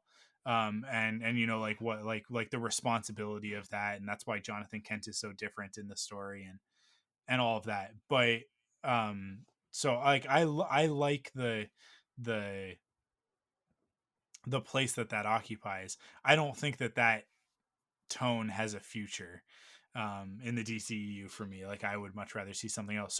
So hopefully the Flash can like mess everything up with Flashpoint and then come back and we can have this world where it's like, yeah, these actors can still continue to be these characters or a mix of them, because I mean like apparently Michael Keaton coming back as Batman, everybody thinks that means that he's replacing Ben Affleck, and I'm like, I don't think that that's what they're going for, but all right. um I didn't hear that news. I don't know what you're referencing. Oh, you didn't know that? Yeah, Michael No. Keaton plays Batman in Flashpoint. What? I Well, didn't know okay, that. sorry. I'm maybe taking a leap that isn't necessarily there. I'm reading into it. Michael Keaton has been cast as someone in Flashpoint. I think that they said 1989 Batman. I think that might be a misdirect. I think that he might actually be playing Thomas Wayne. Um, Oh. like a version of Thomas Wayne, because in Flashpoint in the comics, one of the things that changes when Flash saves his mother is that instead of Thomas and Martha dying in Crime Alley, Bruce is the one who gets shot. So Bruce dies, Oh, yeah. and that sends Thomas on a path of vigilante hero, right? And he's a Batman with a gun, so he's much more like I'm gonna. We didn't even talk about that in uh Falcon and Winter Soldier. How much it bothered me. The gun use. Anyway, sorry. Carry on. Okay. Just carry on. And then Martha Wayne becomes the Joker. Like she becomes a version of the Joker in that What? story. Yeah. Cool. Because Bruce dies and it drives her insane, right? Oh. So it actually it adds fuel to the fire for some fan theories that the Joker and like in some incarnations, and in fact in the movie The Joker, like they play with this in a different way, but that Bruce and the Joker are actually related, that they're like actually brothers in a certain way. um Interesting. but it's like so that the Flashpoint version of Martha, I can't remember what her character's name is, because she has like a pseudonym, right? But yeah, like that. So that I think that they might be like misdirecting us. That like at some point maybe we get to see him as 1989 old man version of 1989 Batman. But I think that we more likely will get to see him as like a present day Thomas Wayne, who in the Batman costume.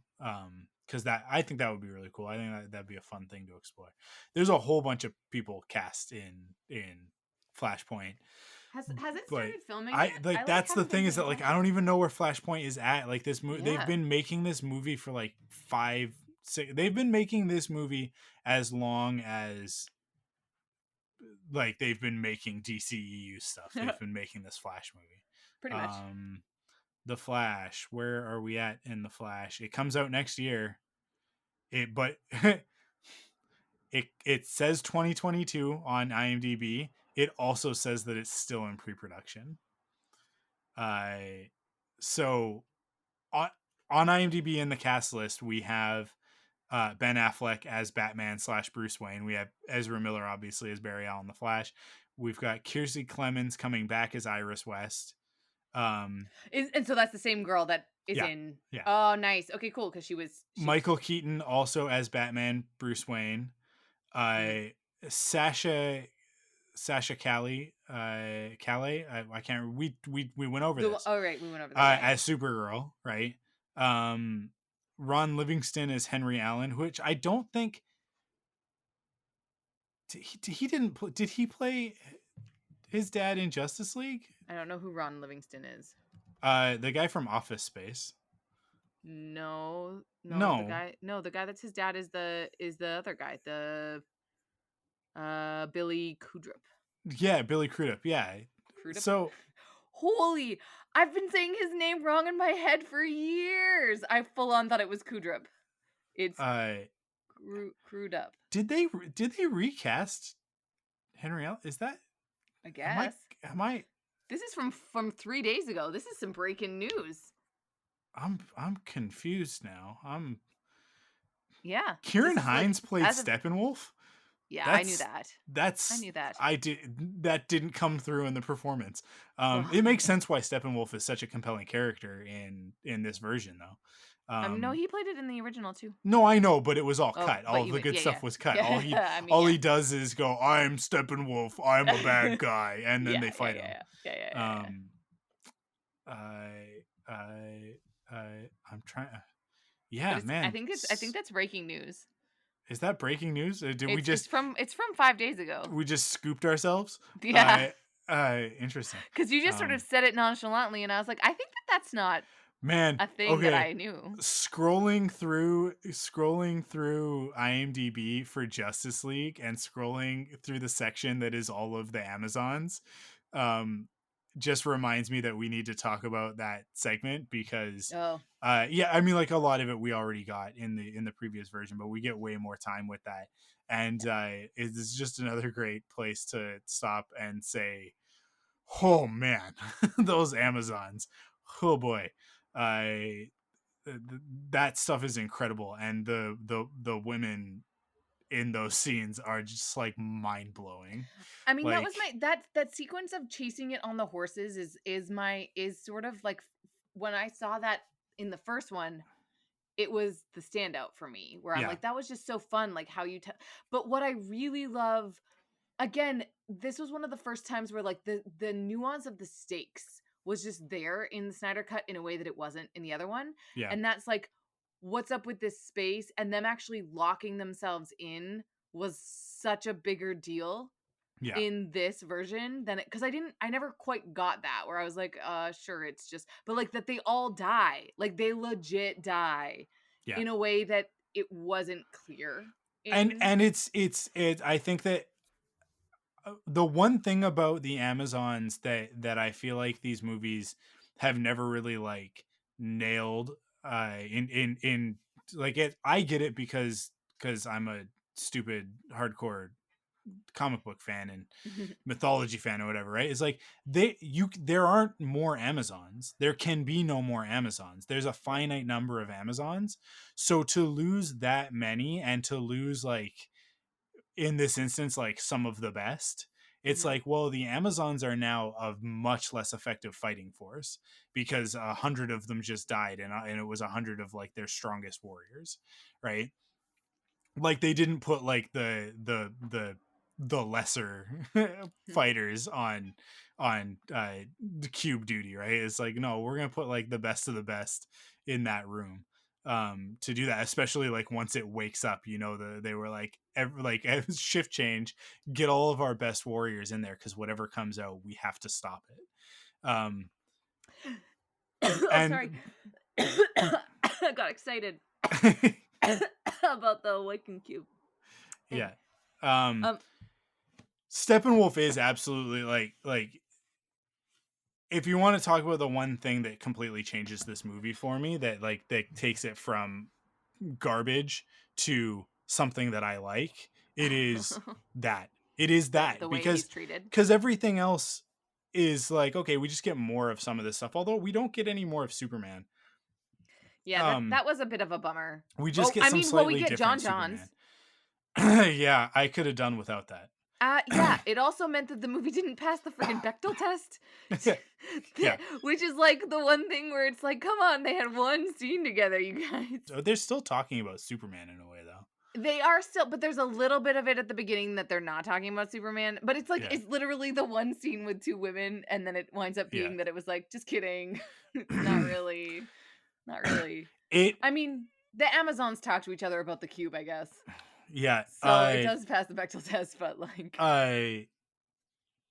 It serves no purpose narratively in the Yeah. story. Yeah. It doesn't do anything. It doesn't change Lois's motivations. It certainly gives us some more like, hey, here's what Lois is going through with Superman dead. And it's like, cool. Maybe if you were telling the death of Superman in a Superman movie, you would have time for this sort of thing and it would actually be relevant to the story. But because this isn't a Superman story, this is a Justice League story, how Lois is feeling is not important. Which maybe sounds bad, but it's not. It's not important to this story, right? It's some extra flavor, but it's like, I don't know. It's just like, it's like to use more cooking analogies like I did with the MCU. It's like bringing out a dish and being like, also, we just put a side of fries there. And it's like, okay. I mean, I love French fries. I love fries. But like, I ordered spaghetti with meatballs and you're like, here's a side of fries. And I'm like, this doesn't really add anything to my spaghetti and meatballs. And maybe I'll try dipping a French fry in spaghetti sauce. Might be good, but like it doesn't. But like this thought would have not occurred. I wouldn't, had the fries not been offered, I wouldn't have thought less of the spaghetti and meatballs. My analogy makes sense. I nailed it. I brought it home right there. I landed that plane. Yeah, I don't know. I don't know how much more I can talk about this movie without convincing myself that maybe I actually don't like it. Let's stop while we're ahead. No, I do like it. I like it, but I like it in the same way that I like Joker. I watched Joker and I was like, wow, what a story. They did it. Cool. I never want to watch that movie again. Is that the Joaquin Phoenix one? Yeah, the Joaquin Phoenix one. I never watched that one actually. I will never watch it ever again. And it's not, that's not a judgment on its quality. It's just like the type of story that they're telling. It's like, I have also seen Taxi Driver, which is very much the same movie. I never need to watch Taxi Driver again. It like there are certain movies that you can watch them once and be like, got it. Yep. I got it. Thank you. And Joker is one of those movies, and Justice League, for very different reasons, is one of those movies where I'm like, I don't need to watch this again. I might at some point decide to sit down and watch it. In like 10 years when Kara's like, what kind of Superman movies were they making when I was a kid? And I'll be like, well, they weren't good. That's why we didn't watch them. Or certainly they weren't appropriate for a 4.5-year-old. Like, I mean, some people would probably argue with me that the MCU movies in general aren't appropriate for a 4.5-year-old. Some of them are, but some of them absolutely play perfectly for Kara. Like, funny enough, she's only 4.5. She'll be 5 in August. I obviously the Spider-Man movies play perfectly for her. She likes the Iron Man movies quite a bit as well, I think. The Guardians of the Galaxy movies, I don't think they really did it for her. I mean, I think that they're not entertaining unless you function on a higher, like, sarcastic brain level. Yeah, the jokes definitely go over Yeah. but there's still a lot of slapstick. Like, I mean, there's still Groot smashing thing. She did like Baby Groot in Volume 2. She did. I take it back. She did really connect with Baby Groot. Yeah, and Rocket. She likes those characters. She's actually got a storybook that's Goodnight. It's Goodnight Groot, I think. Maybe it's Goodnight Baby Groot, and it is Rocket and Groot. It's the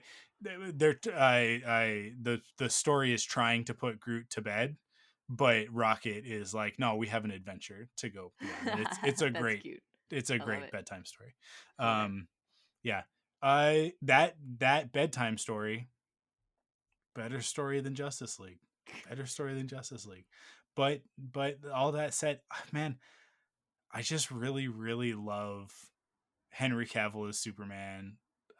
It's such a joy to have all of this footage without a fake CG lip. Yeah, for sure. Love the black costume. Hate the decision at the end of the movie for him to stick with it. Yeah. I would have loved for the last moment for them to be showing us a new Superman costume, right? For us to get like a.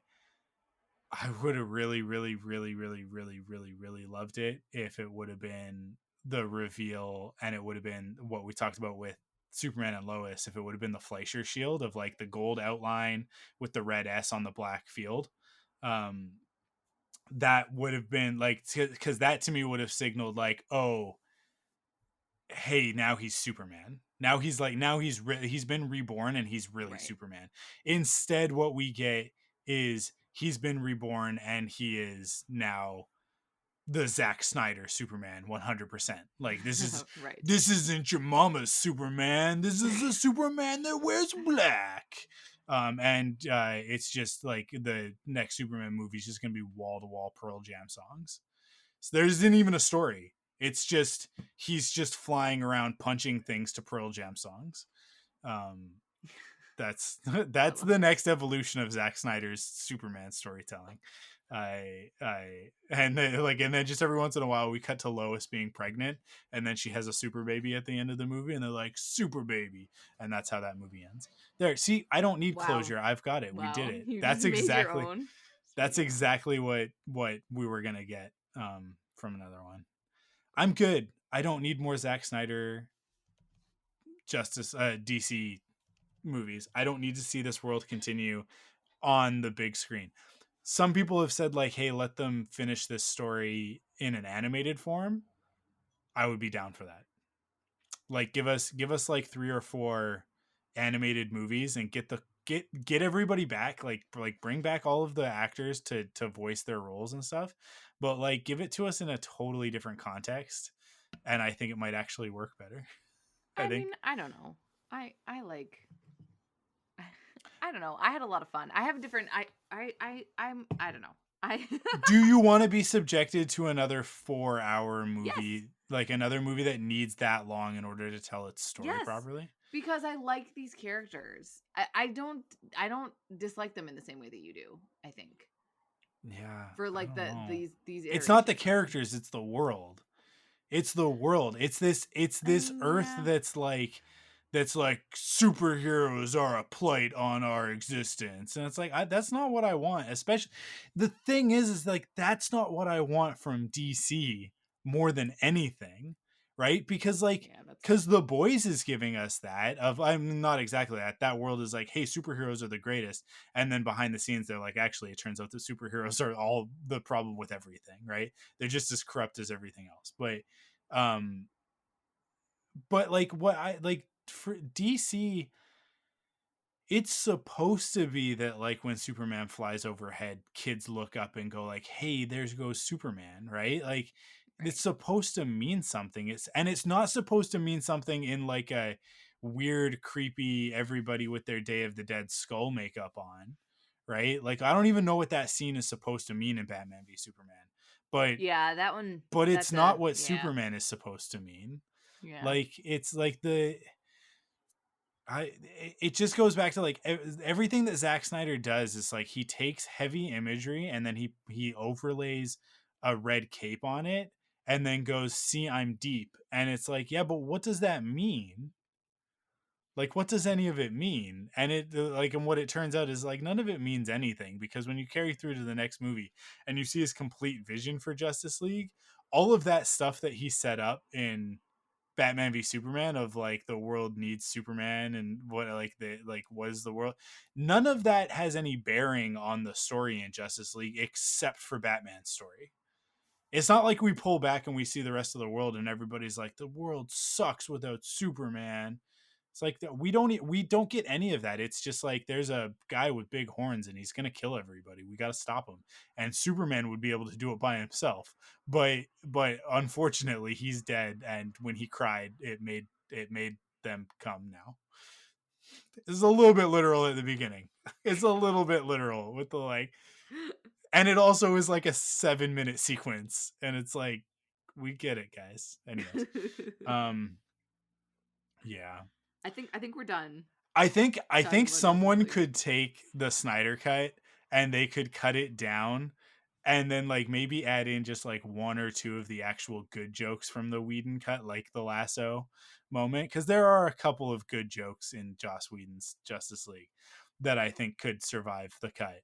And I think that you could make like a 2.5-hour movie, like 2 hours 45 minutes maybe, that is a great Justice League movie. As opposed to like a good serviceable one, which is what we got, but it's 4 hours long, unfortunately. You can watch it in parts, I guess. You could turn it into a mini series. You can. Yeah, you know what? You are way more positive on it, I think, because you am. did break it into two. That's true. I subjected myself, but only No, because I knew that at the end of that I got to watch Falcon and Winter Soldier. So well, cool. That's it. That's it. Are we done? Yeah. We're done? Yeah. I think we're done. You want to tell everybody to go watch Mighty Ducks? By the time we come back, thankfully, because we have the 2 weeks, right? By the time we come back, we will have seen multiple episodes of Mighty Ducks Game Changers. I will have actually seen the first episode. Because I haven't watched it yet. So I opted to watch Mighty Ducks ND2 last night instead. And I'm glad that I did. I'm glad that I did. But you also watched Invincible, and I was thinking I should watch Invincible. I gambled. I was like, of Invincible and Mighty Ducks, I felt like you would have watched Mighty Ducks, so that's why I watched Mighty Ducks. And look, I totally like the Mighty Ducks are so very, very important to me as a human being.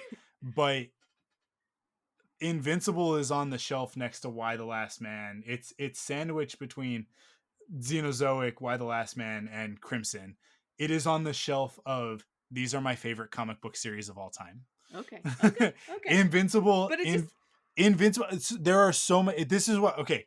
Everybody needs to go watch Invincible. This is how we'll end the episode. Is with my pitch for this thing.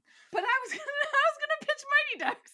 Oh, you can do that too, because that's what we're gonna come back in 2 weeks. We're gonna talk about these two things. Okay. There are so many versions of the hey, you know DC, you know Marvel, you know superheroes, but here's that world with a twist, with a like, hey, but here it is, but more realistic, right? Here it is, but instead this thing is this thing. We're gonna swap out one thing for this thing, and it's got all of your weird like cookie cutter no name brand, I think his name's Red Racer is their version of Flash, and it's like it's literally just the Flash. He runs really fast, right? Nice. They combine Wonder Woman and Thor into one character. I don't even remember her name. But she's a god, but she's Wonder Woman. Which I mean, like, I guess it's just Wonder Woman. Maybe there's just a different version. So I don't know. Yeah, I've never heard of that. She's got a big mace that she uses though, which is very much like Mjolnir. So it's like there's a conscious thing of combining them. Fair. There are so many versions of this type of superhero story. There's Invincible, there's The Boys, there's Irredeemable, there's what's the one that I really hate? Something City. I can't even remember what it is. We covered it on Pullbox Podcast and I tore it apart and everybody hates me for it, including the actual creator of the series listened to the podcast and was like, you don't get it. And I was like, okay, whatever, dude. I completely disagree with you. I think you don't get it, but that's fine. Invincible does it better than any of them. It is also from the creator of The Walking Dead. And this is the thing. He was writing The Walking Dead at the same time that he was doing Invincible. Like he was doing both. And Robert Kirkman is a crazy mad genius. Although Walking Dead eventually runs out of gas both in the comics and in the TV show. Invincible never does. Invincible has a lull. There's like a lull in the middle of it, which I'm interested to see how the TV series will handle that, because I think that they'll probably gloss over a lot of it and get back into the interesting stuff. But it finishes stronger than any other comic book that I've read that has like an actual like here's a finish, here's the end. It's phenomenal. It's fantastic. Alright. And I mean, like, Crimson is my favorite comic book series of all time. Invincible might be number 2. It might be number 2. But it It's also has so like a good. great cast. Well, and that's the thing, is that like this series is so good, and the people who know it's so good know that like if you're gonna do this, you gotta do it right. This can't be half-assed. And Seth Rogen is one of the executive producers, so I think Stephen that Yeun is doing so many things right yeah, now. I Like think he's Seth just like Rogen tearing pulled it up up. every favor in his Rolodex that he had stashed away and was like, let's make this happen. But also, I don't think it was that hard for him, because I think that once you approach people and you go, okay, here's the story. If we get to do all 5 or 6 or 10 seasons of this that we want to do, here's where your character gets to go.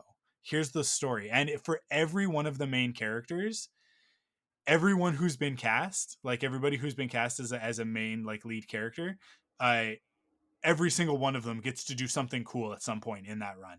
Like Awesome.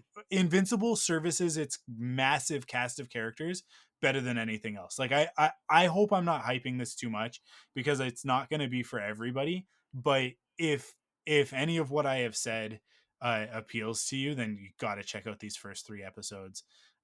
If you like The Boys, Invincible is very much in the same vein. And like, I don't like The Boys comic, Wow, but I this love the cast TV is show. so great. Oh my But gosh. Invincible, like, they nailed it. They have absolutely nailed it, right down to the fact that my least favorite character in the entire series, Rex Splode, is played by It's Jason Jason. Mantzoukas, Yeah, he's and he great. has made me love that character because I love Jason Mantzoukas. And now, like, he did a thing that doesn't happen very often, but when it does, it gives me, right now I got tingles talking about this.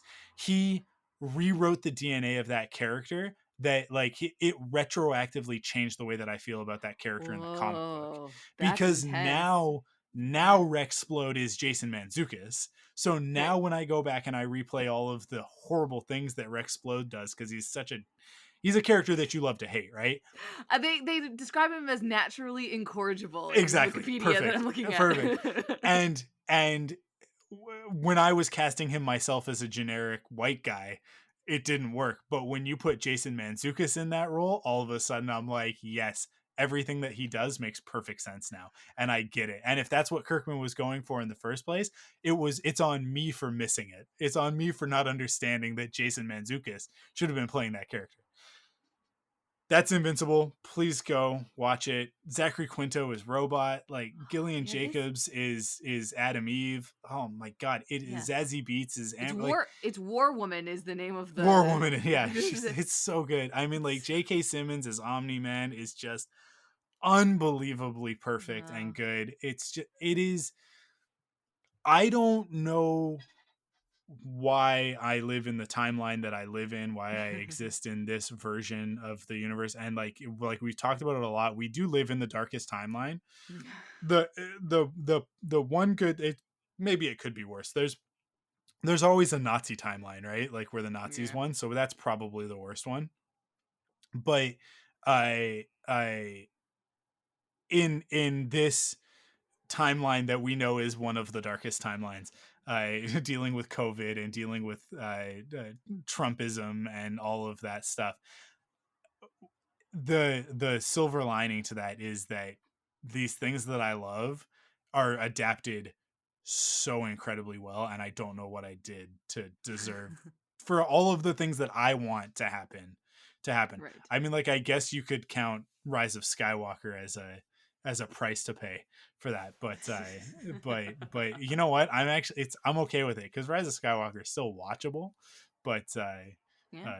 yeah, because man, to get I was sitting through watching it and just like, I can't believe that this exists in the way that it does, at the level that it does. It's so perfect. Mighty Well, Ducks good Game stuff to watch. Changers. Follow up Mighty No, with I your mean, recommendation for Mighty Ducks Game Changers. I mean, I will now watch Invincible. I do feel like Mighty Ducks Game Changers, I wasn't really going to watch. And I happened, I didn't realize that the costume designer for the show that I did a while ago, co-costume designed and then or assistant costume design and then co-costume design some of the episodes for Game Changers. So I was like, oh, cool. Game Changers is on, because it was like I had forgotten that it was coming out. And then when I was ending Winter Soldier, I had some time and I was like, you know what? I'll watch this. It's like, it's on here and it's cute. I didn't realize that it was, I don't remember her real name, but Lorelai Gilmore. Lauren Graham. Lauren Graham, yeah.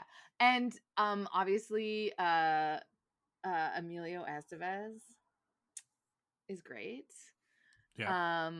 And the kids gave me so many throwback vibes.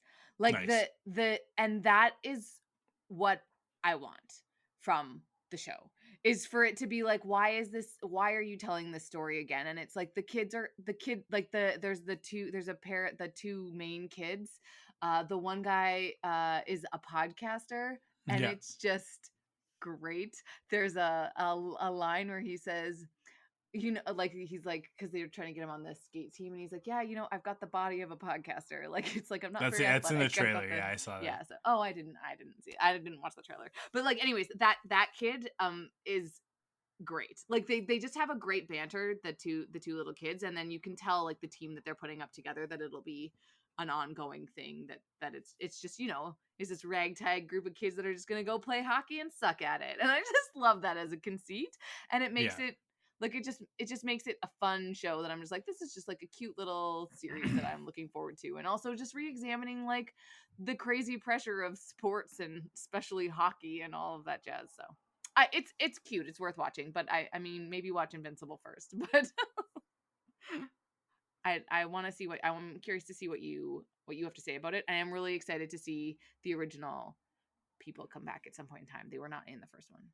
Yeah, they say they do come back for one episode, although Joshua Jackson is conspicuously absent. Yeah. Look, hey, What are you doing, Joshua? Come on. we will talk about this at great length, I'm sure, but I think that they went the wrong direction. I don't think that Emilio Estevez was the guy. Yeah, it should have been Joshua Jackson. This story should be Joshua Jackson needs to reevaluate his life and come back and coach these kids. Because that was the one thing where I'm kind of like, it's that sort was of the my same. pitch. It's sort of the same story. It's like Gordon Bombay, who he was at the beginning of the Mighty Ducks series, and I'm kind of like, I watched the trailer, and then that's what made me go, I need to rewatch the movies, and then rewatching the first movie, and then and even watching D2, it reminded me of like, oh yeah, that's who he was. He's kind of just gone back to like, but almost like in a different way. Like he's kind of been through the ringer, and now he's just curmudgeonly and old. Yeah. He is in the role that was in my pitch, which is that he although I had him like running the skate shop, Hans's skate shop, right? Yeah. But anyways, we'll talk about it next week. Cool, awesome. Well, that's it. Or in 2 weeks. Not next week. We'll talk about it in 2 weeks. Yeah. Awesome. Thank you guys for listening, and we'll see you in a couple weeks. Stay safe, everybody. Wash your hands and be kind to one another.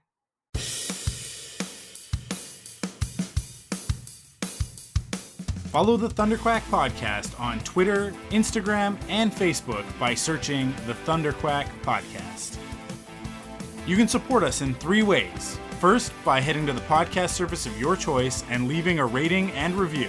Second, by going to store.thunderquack.com to pick up some merch from your favorite podcasts.